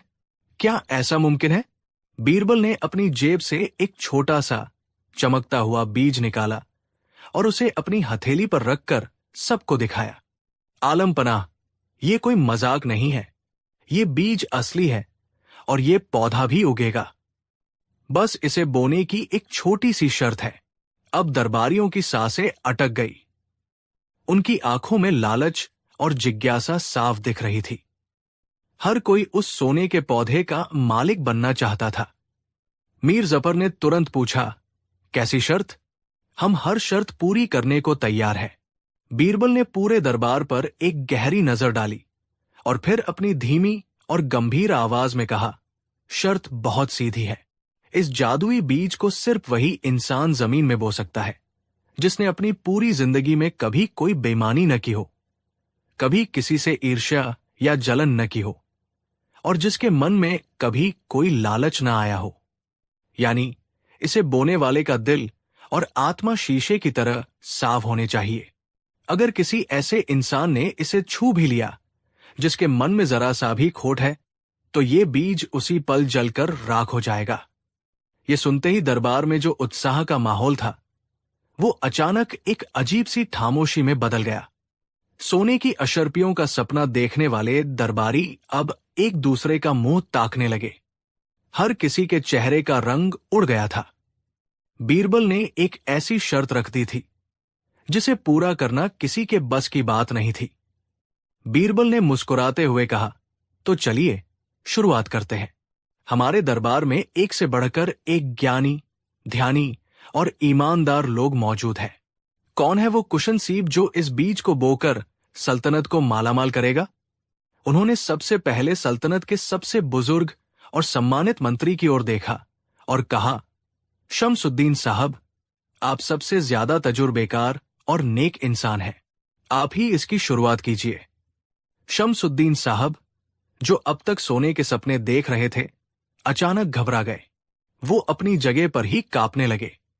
उन्होंने हाथ जोड़कर कहा, नहीं नहीं बीरबल जी, मैं इसके काबिल कहा। जवानी में मुझसे कई गलतियां हुई हैं। मैं नहीं चाहता कि मेरी वजह से ये अनमोल बीज नष्ट हो जाए। किसी और को मौका दीजिए। अब बीरबल वित्त मंत्री की ओर मुड़े। मंत्री जी, सल्तनत का पूरा खजाना आपके हाथों में है। आपसे ज्यादा ईमानदार कौन हो सकता है? वित्त मंत्री का चेहरा पीला पड़ गया। उन्हें वो सारे दिन याद आ गए जब उन्होंने हिसाब किताब में थोड़ी बहुत हेराफेरी की थी। वो हकलाते हुए बोले, बीरबल, मैं तो एक मामूली नौकर हूं। मुझसे भी भूल चूक हो जाती है। ये महान काम तो किसी साधु संत जैसे इंसान को ही करना चाहिए। इसके बाद बीरबल ने सेनापति की ओर देखा। सेनापति जी, आप तो वीरता और सच्चाई की मिसाल है। आप आगे आइए। सेनापति, जो अपनी बहादुरी के लिए जाने जाते थे, इस बीज के सामने डर गए। उन्हें याद आया कि कैसे उन्होंने दूसरे सेनापतियों की तरक्की से जलन महसूस की थी। उन्होंने बहाना बनाया, बीरबल, मेरे हाथ तो तलवार चलाने के लिए बने हैं, बीज बोने के लिए नहीं। ये काम किसी और पर छोड़ दो। एक एक करके बीरबल ने दरबार में मौजूद हर बड़े मंत्री, हर सलाहकार और हर अमीर दरबारी से पूछा, लेकिन कोई भी आगे आने की हिम्मत नहीं कर सका। हर कोई न कोई बहाना बनाकर पीछे हट जाता। हर किसी को अपने मन में छिपा चोर, अपनी कोई बेईमानी, कोई लालच या कोई जलन याद आ रही थी। दरबार का माहौल अब मजेदार से ज्यादा तनावपूर्ण हो गया था। जिन दरबारियों के चेहरे पर कुछ देर पहले लालच की चमक थी, अब वहां शर्मिंदगी और डर था। अंत में बीरबल उस बीज को लेकर मीर जफर के पास पहुंचे, जिसने ये सारी बहस शुरू की थी। बीरबल ने मुस्कुराते हुए कहा, मीर साहब, लगता है ये ऐतिहासिक काम आपके ही हाथों लिखा है। आप तो हमेशा सच्चाई और ईमानदारी की बातें करते हैं। लीजिए, इस बीज को बोइए और इतिहास में अपना नाम अमर कर लीजिए। मीर जफर की हालत देखने लायक थी। वो बुरी तरह फंस चुका था। अगर वो बीज लेने से मना करता तो वो सबके सामने मान लेता कि वो बेईमान और लालची है, और अगर वो बीज ले लेता तो उसे डर था कि बीरबल की शर्त के मुताबिक वो बीज सच में राख हो जाएगा और उसकी इज्जत मिट्टी में मिल जाएगी। उसका चेहरा पसीने से तर हो गया, गला सूख गया। वो कुछ बोलना चाहता था, लेकिन उसकी जुबान लड़खड़ा रही थी। पूरा दरबार सांस रोके उसे देख रहा था। काफी देर तक चुप रहने के बाद मीर जफर ने अपनी कांपती हुई आवाज में कहा, बीरबल, तुम जानते हो कि मैं शहंशाह का कितना वफादार हूं। लेकिन बचपन में मुझसे एक बार अपने दोस्त के फल चुराने की गलती हो गई थी। मैं नहीं चाहता कि मेरी उस नादानी की सजा इस जादुई बीज को मिले। ये सुनते ही दरबार में कुछ लोग दबी हुई हंसी हंसने लगे। अब बीरबल ने उस बीज को अपनी हथेली में बंद किया और शहंशाह अकबर की ओर मुड़े। आलमपना, मैंने आपके दरबार के हर काबिल इंसान से पूछ लिया, लेकिन कोई भी इस बीज को बोने के लिए तैयार नहीं है। अब सिर्फ एक ही इंसान बचे हैं, जिनका दिल और जिनकी रूह सबसे पाक और साफ हो सकती है, और वो है आप खुद, शहंशाह-ए-हिंद। आप ही इस बीज को बोइए। अब बीरबल ने पासा शहंशाह की तरफ फेंक दिया था। पूरा दरबार एक बार फिर सन्न रह गया। शहंशाह अकबर, जो अब तक इस पूरे तमाशे का मजा ले रहे थे, एक पल के लिए गंभीर हो गए। उन्होंने बीरबल की आंखों में देखा और फिर जोर से हंसने लगे। उनकी हंसी पूरे दरबार में गूंज उठी। दरबारी हैरान थे कि शहंशाह नाराज होने की बजाय हंस क्यों रहे हैं। जब उनकी हंसी थमी तो उन्होंने कहा, वाह बीरबल, वाह, मान गए तुम्हारी अक्लमंदी को। तुम सोने का पौधा नहीं उगा रहे थे, तुम तो इन सबको इनकी असलियत का आईना दिखा रहे थे। ये सुनकर मीर जफर और बाकी दरबारियों का चेहरा शर्म से लाल हो गया। उन्हें समझ आ गया कि बीरबल ने उनके साथ कितना बड़ा मजाक किया है। मीर जफर गुस्से से बोला, आलम पनाह, ये मजाक नहीं, ये हम सबकी तौहीन है। बीरबल ने पूरे दरबार का मजाक उड़ाया है, इन्हें सजा मिलनी चाहिए। बाकी दरबारी भी उसकी हाँ में हाँ मिलाने लगे। हाँ जहां पनाह, ये दरबार की बेइज्जती है। अकबर अपनी गद्दी से उठे और उन नाराज दरबारियों के पास आए। उन्होंने गंभीर आवाज में कहा, खामोश। बेइज्जती बीरबल ने नहीं की, बेइज्जती तो तुम लोगों ने खुद अपनी करवाई है। जब सोने की अशर्पियों की बात हुई तो तुम सबका लालच जाग गया, लेकिन जब ईमानदारी की शर्त रखी गई तो तुम सब पीछे हट गए। उन्होंने बीरबल की ओर देखकर कहा, बीरबल ने कोई जादुई बीज नहीं दिखाया, उसने तो बस एक आईना दिखाया है जिसमें तुम सबको अपनी वो शक्ल दिखी जिसे तुम दुनिया से छिपाकर रखते हो। बीरबल ने यह साबित कर दिया कि दुनिया में सबसे बड़ा तजाना सोना चांदी नहीं, बल्कि एक साफ और ईमानदार दिल होता है, जो अफसोस कि यहां किसी के पास नहीं है, शायद मेरे पास भी नहीं। यह कहकर शहंशाह ने बीरबल से पूछा, अच्छा बीरबल, अब यह बताओ कि यह बीज सच में जादुई है या यह भी तुम्हारी कोई चाल थी? बीरबल ने अपनी मुट्ठी खोली। उनकी हथेली पर कोई बीज नहीं, बल्कि बातीचे से उठाया हुआ एक मामूली सा पत्थर का टुकड़ा था। यह देखकर दरबारियों का बचा-खुचा मान भी पानी पानी हो गया। वो एक मामूली पत्थर से डरकर अपनी सारी कमजोरियां कबूल कर चुके थे। उस दिन बीरबल ने सिर्फ एक मजाक नहीं किया था, बल्कि एक बहुत बड़ा सबक सिखाया था। उन्होंने बिना किसी का नाम लिए, बिना किसी को सीधे तौर पर बुरा कहे, सबको उनकी असलियत से वाकिफ करा दिया था। दरबारी नाराज जरूर थे, लेकिन अंदर ही अंदर वो शर्मिंदा भी थे। शहंशाह अकबर ने बीरबल को इनाम दिया और कहा, तुम्हारा ये मजाक सल्तनत के किसी भी तजाने से ज्यादा कीमती है, क्योंकि ये हमें इंसानियत और ईमानदारी का पाठ पढ़ाता है। और इस तरह बीरबल ने एक बार फिर साबित कर दिया कि बुद्धि का सबसे बड़ा हथियार तलवार नहीं, बल्कि हाजिर जवाबी और एक गहरी समझ होती है। कहानी 6 उन दिनों की बात है जब मुगल सल्तनत का सूरज अपनी पूरी बुलंदी पर था और शहंशाह जलालुद्दीन मोहम्मद अकबर के नाम का डंका पूरी दुनिया में बजता था। अकबर का दरबार सिर्फ शान शौकत के लिए ही नहीं, बल्कि ज्ञान और बुद्धि के लिए भी मशहूर था। उनके नवरत्नों में एक से बढ़कर एक हीरे थे, लेकिन जो कोहिनूर था वो थे राजा बीरबल। बीरबल की हाजिर जवाबी, उनकी न्याय करने की अद्भुत क्षमता और मुश्किल से मुश्किल गुत्थी को सुलझाने की कला ने उन्हें न सिर्फ शहंशाह का, बल्कि पूरी प्रजा का प्रिय बना दिया था। लेकिन जहां फूल होते हैं वहां कांटे भी होते हैं। दरबार में कुछ ऐसे भी मंत्री और सलाहकार थे जो बीरबल की इस शोहरत और शहंशाह से उनकी नजदीकी से मन ही मन जलते थे। उन्हें लगता था कि बीरबल की वजह से उन्हें कभी आगे बढ़ने का मौका नहीं मिलता। इन जलने वालों का सरगना था हकीम अब्दुल्लाह। अब्दुल्लाह किताबी ज्ञान में माहिर था। उसने कई ग्रंथ पढ़े थे और उसे अपनी विद्वता पर बहुत घमंड था। वो खुद को बीरबल से कहीं ज्यादा काबिल समझता था, लेकिन उसे ये बात हजम नहीं होती थी कि शहंशाह हर छोटे बड़े मामले में बीरबल की ही सलाह क्यों लेते हैं। हकीम अब्दुल्लाह और उसके साथियों ने मिलकर एक योजना बनाई। वे जानते थे कि शहंशाह अकबर बीरबल को बहुत मानते हैं और सीधे सीधे शिकायत करने से कोई फायदा नहीं होगा। इसलिए उन्होंने एक अलग रास्ता अपनाया। एक दिन जब दरबार लगा हुआ था, हकीम अब्दुल्लाह ने बड़ी विनम्रता का नाटक करते हुए कहा, आलम पनाह, गुस्ताखी माफ हो, लेकिन मैं आपके सबसे प्रिय सलाहकार राजा बीरबल के स्वास्थ्य को लेकर थोड़ा चिंतित हूं। अकबर ने हैरानी से पूछा, क्या मतलब? बीरबल तो बिल्कुल ठीक है। अब्दुल्लाह ने कहा, जहां पनाह, वो बाहर से ठीक दिखते हैं, लेकिन जरा सोचिए उन पर कितना बोझ है। दरबार के मामले, सल्तनत की चिंताएं, आपकी निजी समस्याएं, वो दिन रात काम में लगे रहते हैं, उन्हें कभी आराम नहीं मिलता।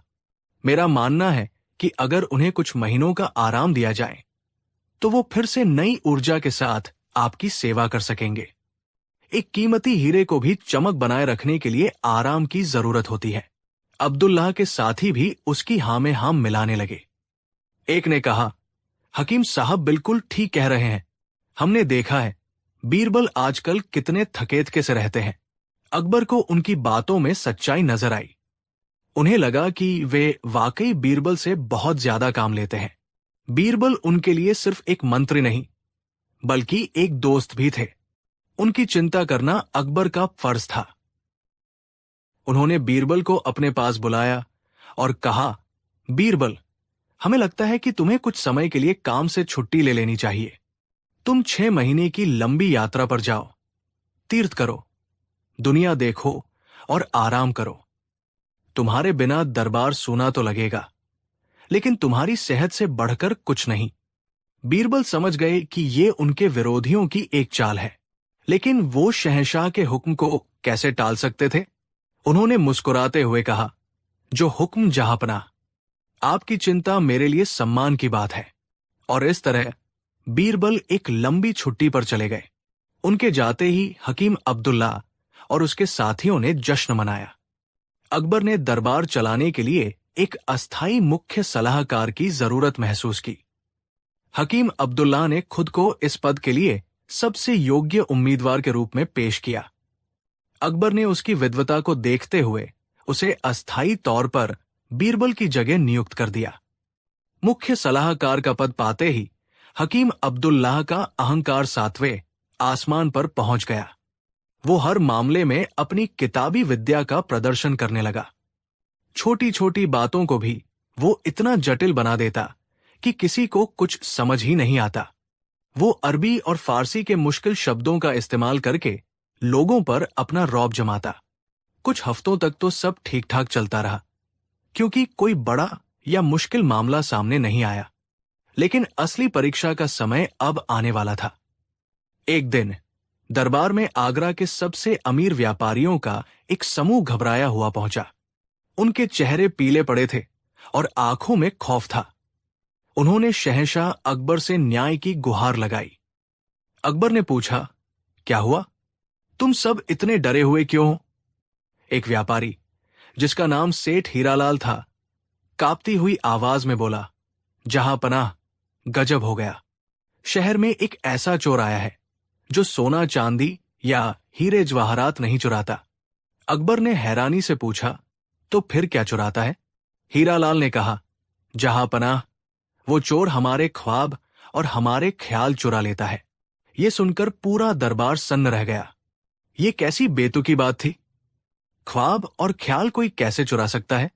हकीम अब्दुल्ला जोर से हंसा। ये सब वहम है, जहां पनाह। इन व्यापारियों का दिमाग खराब हो गया है। भला कोई विचारों को कैसे चुरा सकता है? ये नामुमकिन है। लेकिन एक दूसरे व्यापारी ने कहा, नहीं हुजूर, ये सच है। मैं कल रात अपनी दुकान के लिए एक नई योजना के बारे में सोच रहा था। मैंने सोचा कि सुबह उठकर उसे कागज पर लिखूंगा। लेकिन जब मैं सुबह उठा तो मेरे दिमाग से वो योजना पूरी तरह गायब थी। मुझे कुछ भी याद नहीं आ रहा, जैसे किसी ने मेरे दिमाग से उसे निकाल लिया हो। एक तीसरे व्यापारी ने भी ऐसी ही शिकायत की।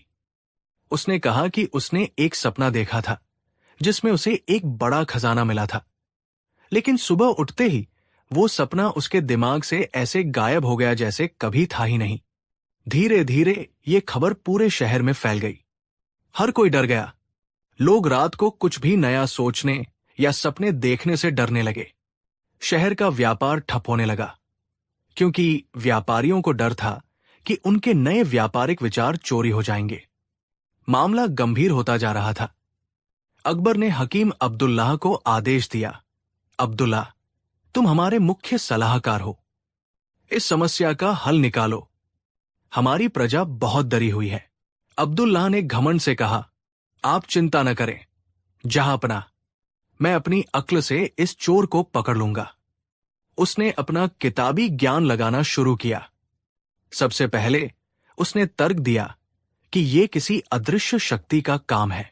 उसने शहर के हर कोने में तांत्रिकों और ओझाओं को बिठा दिया, जो मंत्र पढ़कर उस ख्याल चोर को भगाने का दावा करने लगे।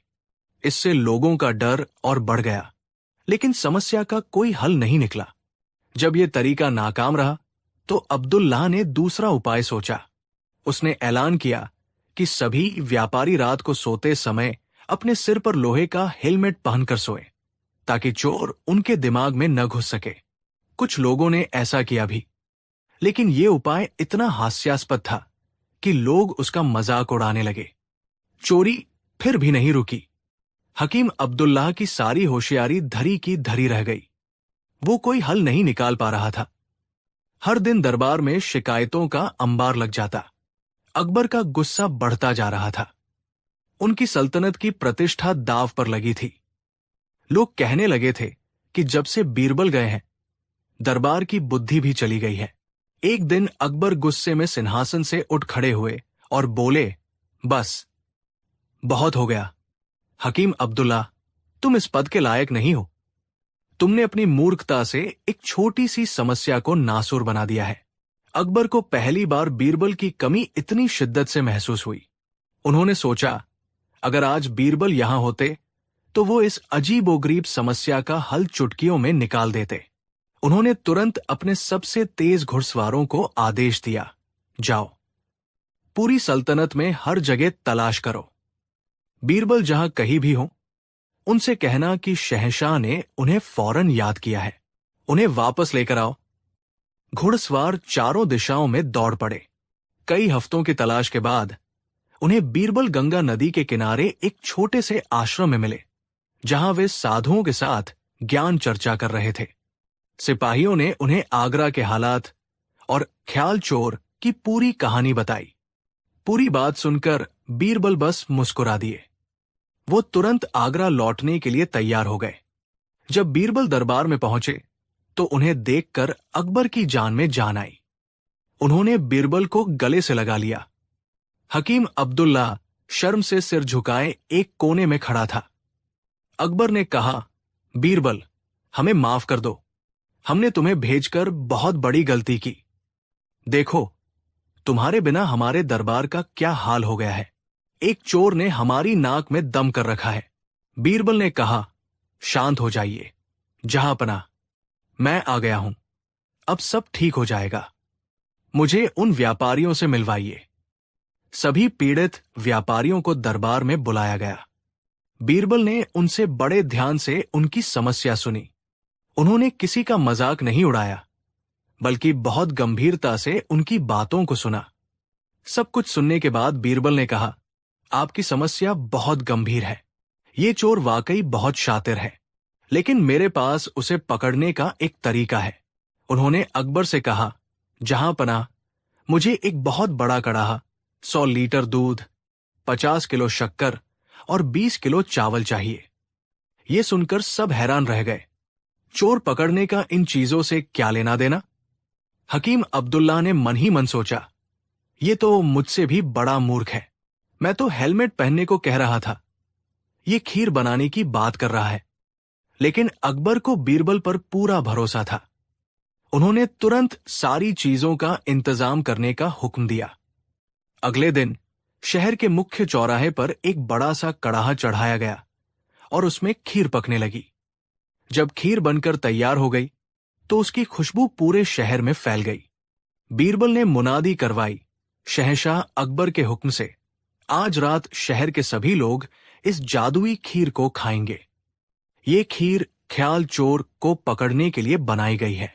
जो भी बेकसूर होगा उस पर इस खीर का कोई असर नहीं होगा, लेकिन जो चोर होगा, इस खीर को खाते ही कल सुबह उसका सिर गधे के सिर में बदल जाएगा। ये ऐलान सुनकर पूरे शहर में हलचल मच गई। हर कोई इस अनोखे न्याय के बारे में बात करने लगा। रात को शहर के लगभग सभी लोगों ने वो खीर खाई, क्योंकि उन्हें पता था कि वे बेकसूर है। अगली सुबह बीरबल ने उन सभी व्यापारियों को फिर से दरबार में बुलाया जिन्होंने चोरी की शिकायत की थी। लगभग 20 व्यापारी दरबार में हाजिर हुए। बीरबल ने सबसे पूछा, क्या आप सबने कल रात जादुई खीर खाई थी? 19 व्यापारियों ने एक साथ कहा, जी हुजूर, हमने खाई थी। लेकिन एक व्यापारी, जिसका नाम सेठ मगनलाल था, चुपचाप खड़ा रहा। उसका चेहरा डरा हुआ था। बीरबल सीधे उसके पास गए और पूछा, सेठ मगनलाल, तुम चुप क्यों हो? क्या तुमने खीर नहीं खाई? मगनलाल ने डरते डरते कहा, वो हुजूर, कल रात मेरी तबीयत ठीक नहीं थी, इसलिए मैं खीर नहीं खा सका। बीरबल जोर से हंसे, तबीयत ठीक नहीं थी? या तुम्हें डर था कि कहीं तुम्हारा सिर गधे का न बन जाए? बीरबल ने सिपाहियों को इशारा किया। सिपाहियों ने मगनलाल को पकड़ लिया। बीरबल ने फिर पूरे दरबार को समझाया, जहांपना, ख्वाब और ख्यालों की कोई चोरी नहीं हो सकती। ये सब इस एक आदमी की फैलाई हुई अफवाह थी। ये खुद एक बहुत चालाक व्यापारी है। इसने ये अफवाह इसलिए फैलाई ताकि दूसरे सभी व्यापारी डर जाएं और कुछ भी नया सोचने से बचें। जब बाकी सब डर कर बैठ जाते तो ये अकेला बाजार में नई नई चीजें लाकर सारा मुनाफा कमा लेता। इसने अपनी ही ख्याल चोरी की झूठी कहानी बनाकर सबको यकीन दिलाया। उन्होंने आगे कहा, मैं जानता था कि असली चोर वही होगा जिसे अपने चोर होने का पता है। इसीलिए उसने गधे का सिर बन जाने के डर से खीर नहीं खाई, जबकि बाकी सबने खीर खाई, क्योंकि वे जानते थे कि वे निर्दोष है और ऐसा कुछ नहीं होने वाला। ये सुनकर अकबर और पूरा दरबार बीरबल की बुद्धि के कायल हो गए। उन्होंने एक साधारण सी मनोवैज्ञानिक तरकीब से इतने बड़े रहस्य का पर्दाफाश कर दिया था। सेठ मगनलाल ने अपना गुनाह कबूल कर लिया। अकबर ने उसे उसकी जालसाजी के लिए दंड दिया। फिर अकबर हकीम अब्दुल्लाह की तरफ मुड़े, जो शर्म से पानी पानी हो रहा था। अकबर ने कहा, अब्दुल्लाह, तुमने देखा, ज्ञान सिर्फ किताबों में नहीं होता। असली ज्ञान समझदारी, अनुभव और इंसान के मन को पढ़ने की कला में होता है। तुम अपने किताबी ज्ञान के घमंड में अंधे हो गए थे। अकबर ने हकीम अब्दुल्लाह को उसके पद से हटा दिया और उसे दरबार में एक साधारण हकीम का काम वापस सौंप दिया। बीरबल को उनका सम्मान और पद वापस मिला। दरबार एक बार फिर बीरबल की बुद्धिमानी की रोशनी से जगमगा उठा। इस कहानी से हमें ये सीख मिलती है कि घमंड और अधूरी जानकारी हमेशा इंसान को मूर्ख बनाती है। सच्ची बुद्धिमत्ता बड़ी बड़ी डिग्रियों या किताबों में नहीं, बल्कि समस्याओं को समझने और उन्हें सुलझाने की व्यावहारिक क्षमता में निहित होती है। बीरबल की तरह हमें भी हर समस्या को एक अलग नजरिए से देखना चाहिए, क्योंकि कभी कभी सबसे जटिल लगने वाली समस्याओं का हल सबसे सरल होता है। कहानी 7। ये कहानी है एक ऐसे मुकदमे की जिसमें मुजरिम के कटघरे में कोई और नहीं बल्कि खुद हिंदुस्तान का बादशाह खड़ा था। और मुद्दई एक साधारण धोबी, जिसके पास सिवाय सच्चाई के और कुछ नहीं था। तो अपनी कुर्सी की पेटी बांध लीजिए, क्योंकि हम आपको उस दौर में ले जाने वाले हैं जब एक धोबी की पुकार पर पूरा मुगल दरबार कांप उठा था। आगरा के किनारे बहती यमुना नदी की लहरों ने न जाने कितने साम्राज्यों को बनते और बिगड़ते देखा था। इसी नदी के किनारे कालू धोबी का पूरा जीवन बीत गया था। उसके हाथ कपड़े पीट पीट कर सख्त हो गए थे और उसकी कमर वक्त के साथ झुक गई थी, लेकिन उसकी आंखों में ईमानदारी की चमक आज भी कायम थी। कालू अपनी पत्नी राधा से बेपनाह मोहब्बत करता था। राधा पिछले कुछ हफ्तों से बहुत बीमार थी। शहर के सबसे अच्छे हकीमों ने भी जवाब दे दिया था। कालू ने अपनी सारी जमा पूंजी उसके इलाज में लगा दी थी, लेकिन राधा की हालत दिन ब दिन बिगड़ती जा रही थी। एक शाम जब राधा की सांसें उखड़ रही थी, तो उसने कालू का हाथ पकड़कर कमजोर आवाज में कहा, स्वामी, मेरा आखिरी समय आ गया है। बस एक इच्छा है। सुना है शाही हकीम अली गिलानी के पास हर मर्ज की दवा है। क्या एक बार वो मुझे देख सकते हैं? कालू का दिल टूट गया। शाही हकीम तक पहुंचना एक मामूली धोबी के लिए नामुमकिन था। वो तो बादशाह और उनके खास दरबारियों का इलाज करते थे, लेकिन अपनी पत्नी की आखिरी इच्छा पूरी करने के लिए कालू कुछ भी करने को तैयार था। उसने अपनी सुध बुध खो दी। वो पागलों की तरह आगरा की सड़कों पर भागा। उसे बस एक ही धुन सवार थी, किसी भी तरह बादशाह अकबर तक पहुंचना है। उनके पैरों में गिरकर अपनी पत्नी के लिए शाही हकीम की मदद मांगनी है। किस्मत से उस दिन बादशाह अकबर अपनी प्रजा का हाल जानने के लिए शहर के दौरे पर निकले थे। उनका काफिला भव्य था। आगे आगे सिपाही भीड़ को हटा रहे थे और पीछे हाथी पर सजे हौदे में बादशाह अकबर विराजमान थे। जैसे ही काफिला कालू के पास से गुजरा, उसने अपनी पूरी ताकत से चिल्लाया, दुहाई है जहांपना, दुहाई है, एक गरीब पर रहम कीजिए। सिपाहियों ने उसे डंडे मारकर हटाने की कोशिश की, लेकिन कालू किसी घायल शेर की तरह बार बार उठता और काफिले के सामने आने की कोशिश करता। उसकी आंखों में बेताबी और फरियाद देखकर अकबर ने काफिला रुकवा दिया। अकबर ने गंभीर आवाज में पूछा, क्या बात है? कौन है ये शख्स और क्यों हमारी राह रोक रहा है? कालू को बादशाह के सामने पेश किया गया। वो जमीन पर गिर गया और रोते हुए बोला, अन्नदाता, मेरी पत्नी मर रही है। हकीमों ने जवाब दे दिया है। सुना है शाही हकीम के पास हर मर्ज का इलाज है। बस एक बार वो मेरी पत्नी को देख ले, मैं जिंदगी भर आपका गुलाम बनकर रहूंगा। जहां पनाह। अपनी प्रजा का ऐसा दुख देखकर अकबर का दिल पिघल गया। वो एक न्यायप्रिय और दयालु शासक थे। उन्होंने उसी वक्त अपने एक मंत्री को आदेश दिया, सुनो, शाही हकीम को तुरंत इस शख्स के घर भेजा जाए और यह सुनिश्चित किया जाए कि इसके इलाज में कोई कमी न रहे। शाही खजाने से जो भी जरूरत हो पूरी की जाए। जाओ, जल्दी करो, एक भी पल बर्बाद नहीं होना चाहिए। और फिर उन्होंने कालू की तरफ देखकर कहा, फिक्र मत करो धोबी, तुम्हारी पत्नी को कुछ नहीं होगा। ये जलालुद्दीन अकबर का वादा है, बादशाह का वादा। ये कोई मामूली शब्द नहीं थे। ये हिंदुस्तान के सबसे शक्तिशाली इंसान की जुबान थी। कालू को लगा जैसे उसे पूरी दुनिया की दौलत मिल गई हो। वो दौड़ता हुआ अपने घर पहुंचा, अपनी पत्नी को ये खुशखबरी सुनाने और शाही हकीम का इंतजार करने लगा। 1 घंटा बीता, 2 घंटे बीते, शाम ढल गई, फिर रात हो गई, लेकिन कोई नहीं आया। न शाही हकीम, न कोई सिपाही, न कोई संदेश। कालू दरवाजे पर आंखें गड़ाए बैठा रहा। हर आहट पर उसे लगता कि शाही हकीम आ गए, लेकिन हर बार उसकी उम्मीद टूट जाती। उस रात जब चांद भी बादलों में छिप गया था, राधा ने कालू के हाथों में ही अपना दम तोड़ दिया। कालू की दुनिया उजड़ गई। उसका दुख गुस्से में बदलने लगा।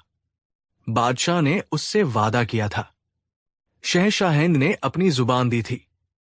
फिर ऐसा क्यों हुआ? क्या एक गरीब की जिंदगी की कोई कीमत नहीं? क्या बादशाह के वादे भी अमीर और गरीब देखकर किए जाते हैं? अगले कुछ दिन कालू ने अपनी पत्नी के अंतिम संस्कार की रस्में पूरी की। उसका दिल और दिमाग सुन्न हो चुका था, लेकिन जब शोक का पहला दौर गुजरा तो उसके अंदर एक आग जलने लगी, इंसाफ की आग। उसने फैसला किया, वो फैसला जिसके बारे में सोचना भी उस जमाने में मौत को दावत देने जैसा था। कालू धोबी ने शहंशाह अकबर पर वादा खिलाफी का मुकदमा करने का फैसला किया। जब कालू ने अपना इरादा लोगों को बताया तो सबने उसे पागल कहा। उसके दोस्तों, पड़ोसियों ने उसे समझाया। एक पड़ोसी ने कहा, कालू, होश में आओ, तुम बादशाह पर मुकदमा करोगे, वो तुम्हें जिंदा जमीन में गड़वा देंगे। दूसरे ने समझाया, अरे, तुम्हारी अर्जी कोई काजी सुनेगा भी नहीं, अपनी जान क्यों गंवाना चाहते हो? लेकिन कालू के सिर पर तो खून सवार था। वो सीधा शहर काजी के पास पहुंचा। काजी ने जब सुना कि एक धोबी बादशाह अकबर के खिलाफ मुकदमा दायर करना चाहता है तो उसके हाथ पैर कांप गए। काजी ने डरते हुए कहा, क्या क्या कह रहे हो तुम जानते हो तुम किसके खिलाफ बोल रहे हो? ये गुस्ताखी है, इसकी सजा मौत है।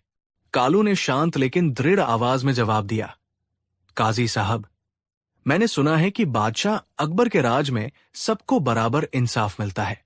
अगर ये सच है तो मेरी अर्जी सुनी जानी चाहिए, और अगर ये झूठ है तो फिर मुझे मौत की सजा दे दीजिए।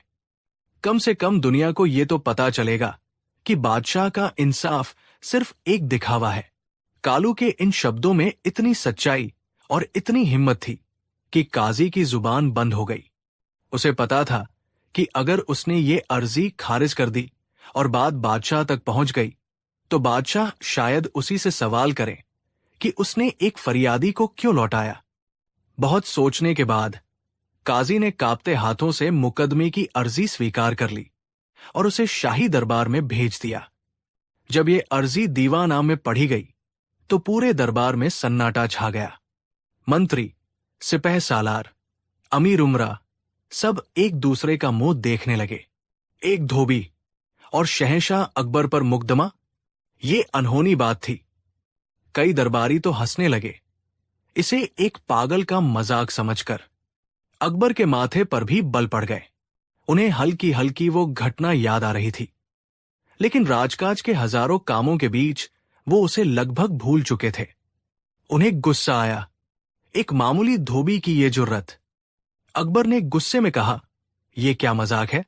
इस गुस्ताख धोबी को हमारे सामने पेश किया जाए। हम खुद उससे पूछेंगे कि उसकी ये हिम्मत कैसे हुई। बीरबल, जो अब तक चुपचाप सब देख रहे थे, समझ गए कि मामला बहुत गंभीर है। यह सिर्फ एक धोबी का मुकदमा नहीं था, बल्कि ये अकबर के न्याय और उनके शासन की परीक्षा थी। बीरबल की सलाह पर कालू को मुजरिम की तरह नहीं, बल्कि एक वादी के तौर पर पूरे सम्मान के साथ दीवान खास में पेश किया गया, जहां सिर्फ खास मंत्री और सलाहकार मौजूद थे। कालू डरा हुआ था। उसके सामने सोने चांदी से सजा सिंहासन था, जिस पर हिंदुस्तान का सबसे ताकतवर इंसान बैठा था। चारों तरफ नंगी तलवारें लिए पहरेदार थे।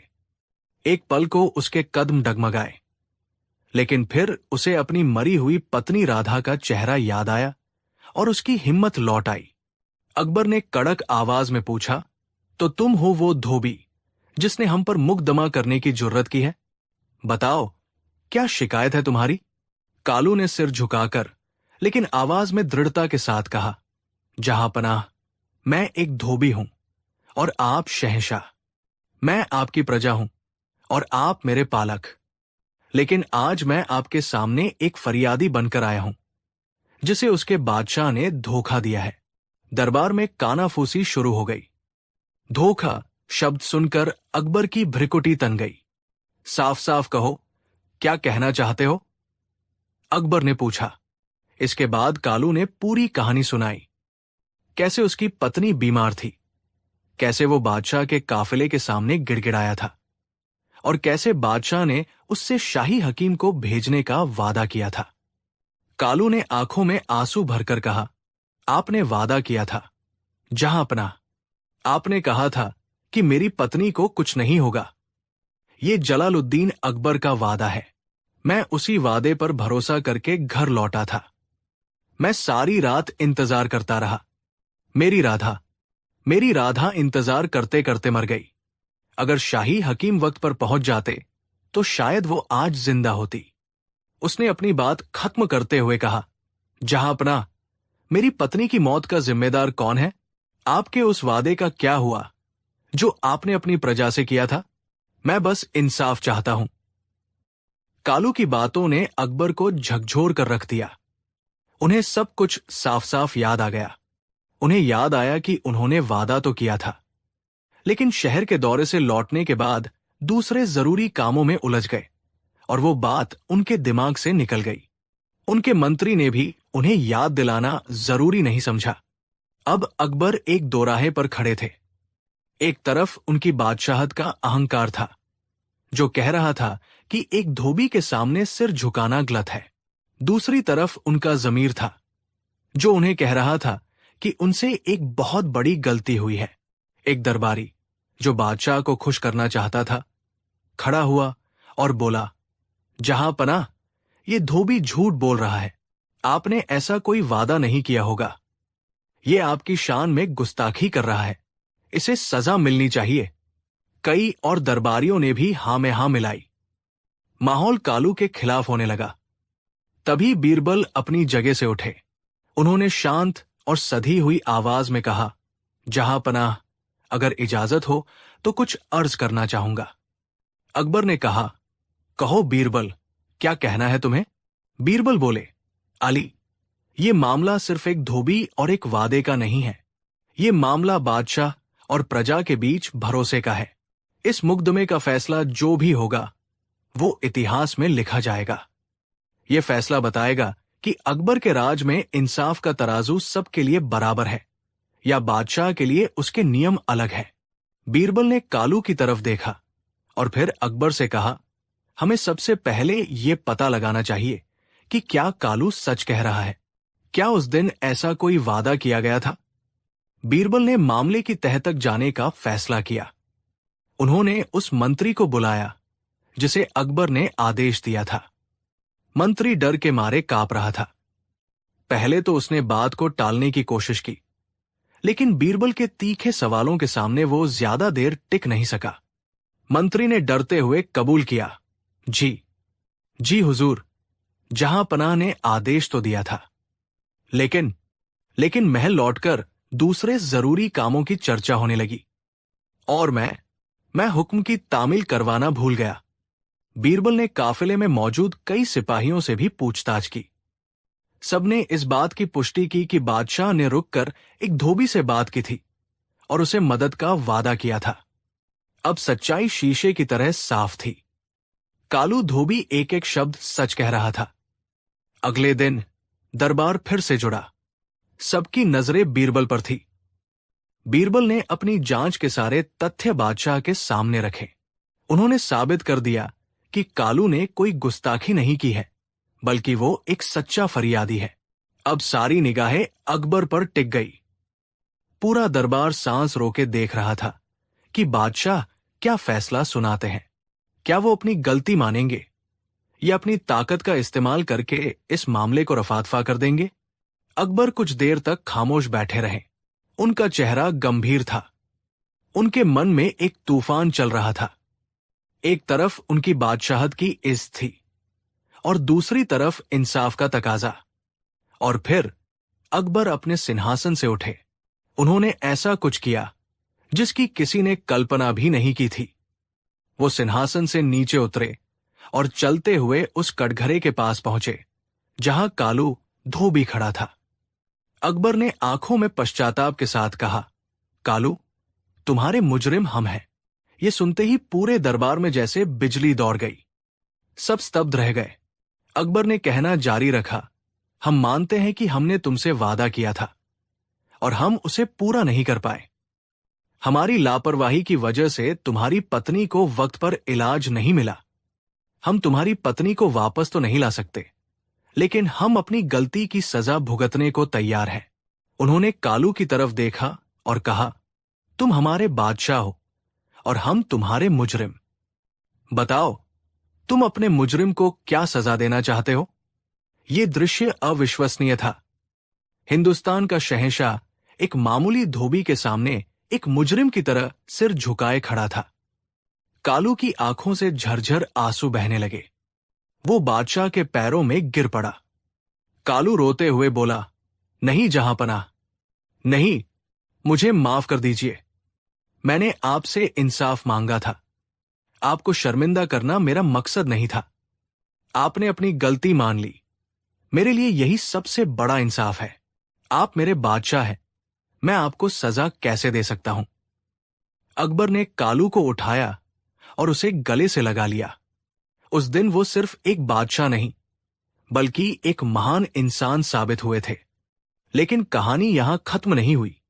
अकबर वापस अपने सिंहासन पर गए और एक ऐतिहासिक फैसला सुनाया। उन्होंने पूरे दरबार को संबोधित करते हुए कहा, आज से ये कानून बनाया जाता है कि अगर कोई भी सरकारी अफसर या मंत्री बादशाह के हुक्म की तामील करने में लापरवाही करता है, जिससे किसी प्रजा को नुकसान पहुंचे, तो उसे सख्त सजा दी जाएगी। उन्होंने उस मंत्री को, जिसने लापरवाही की थी, 1 साल के लिए उसके पद से हटा दिया। फिर उन्होंने कालू को अपने पास बुलाया और कहा, कालू, तुमने हमें हमारी सबसे बड़ी जिम्मेदारी का एहसास दिलाया है। तुमने हमें सिखाया है कि बादशाह का वादा पत्थर की लकीर होता है। तुम्हारी हिम्मत और सच्चाई ने हमारी आंखें खोल दी। हम तुम्हें इनाम देना चाहते हैं। अकबर ने कालू को 1000 सोने की मोहरें और 5 गांव की जागीर देने का ऐलान किया। लेकिन अकबर यही नहीं रुके। उन्होंने एक और ऐलान किया, जिसने उन्हें इतिहास में अमर कर दिया। उन्होंने आगरा के किले के बाहर एक बड़ी सी घंटी लगवाई, जिसकी जंजीर यमुना नदी के किनारे तक जाती थी। अकबर ने ऐलान किया, आज से इस सल्तनत में अगर किसी भी इंसान को लगे कि उसके साथ नाइंसाफी हुई है और उसकी सुनवाई नहीं हो रही, तो वो किसी भी वक्त इस घंटी को बजा सकता है। उसकी फरियाद सुनने के लिए हम खुद आएंगे। ये अदल की जंजीर हमेशा एक धोबी की हिम्मत की याद दिलाएगी। दोस्तों, उस दिन दीवान खास में सिर्फ एक धोबी का मुकदमा नहीं जीता गया था, बल्कि उस दिन इंसाफ की जीत हुई थी। उस दिन भरोसे की जीत हुई थी। कालू धोबी को उसकी पत्नी तो वापस नहीं मिली, लेकिन उसकी हिम्मत ने लाखों लोगों के लिए इंसाफ का एक नया दरवाजा खोल दिया। ये कहानी हमें सिखाती है कि पद या ताकत से कोई बड़ा या छोटा नहीं होता। बड़ा वो है जो अपनी गलती को स्वीकार करने की हिम्मत रखता है, और शासक वही महान कहलाता है जिसकी नजर में उसकी प्रजा का सबसे छोटा इंसान भी बराबर सम्मान का हकदार हो।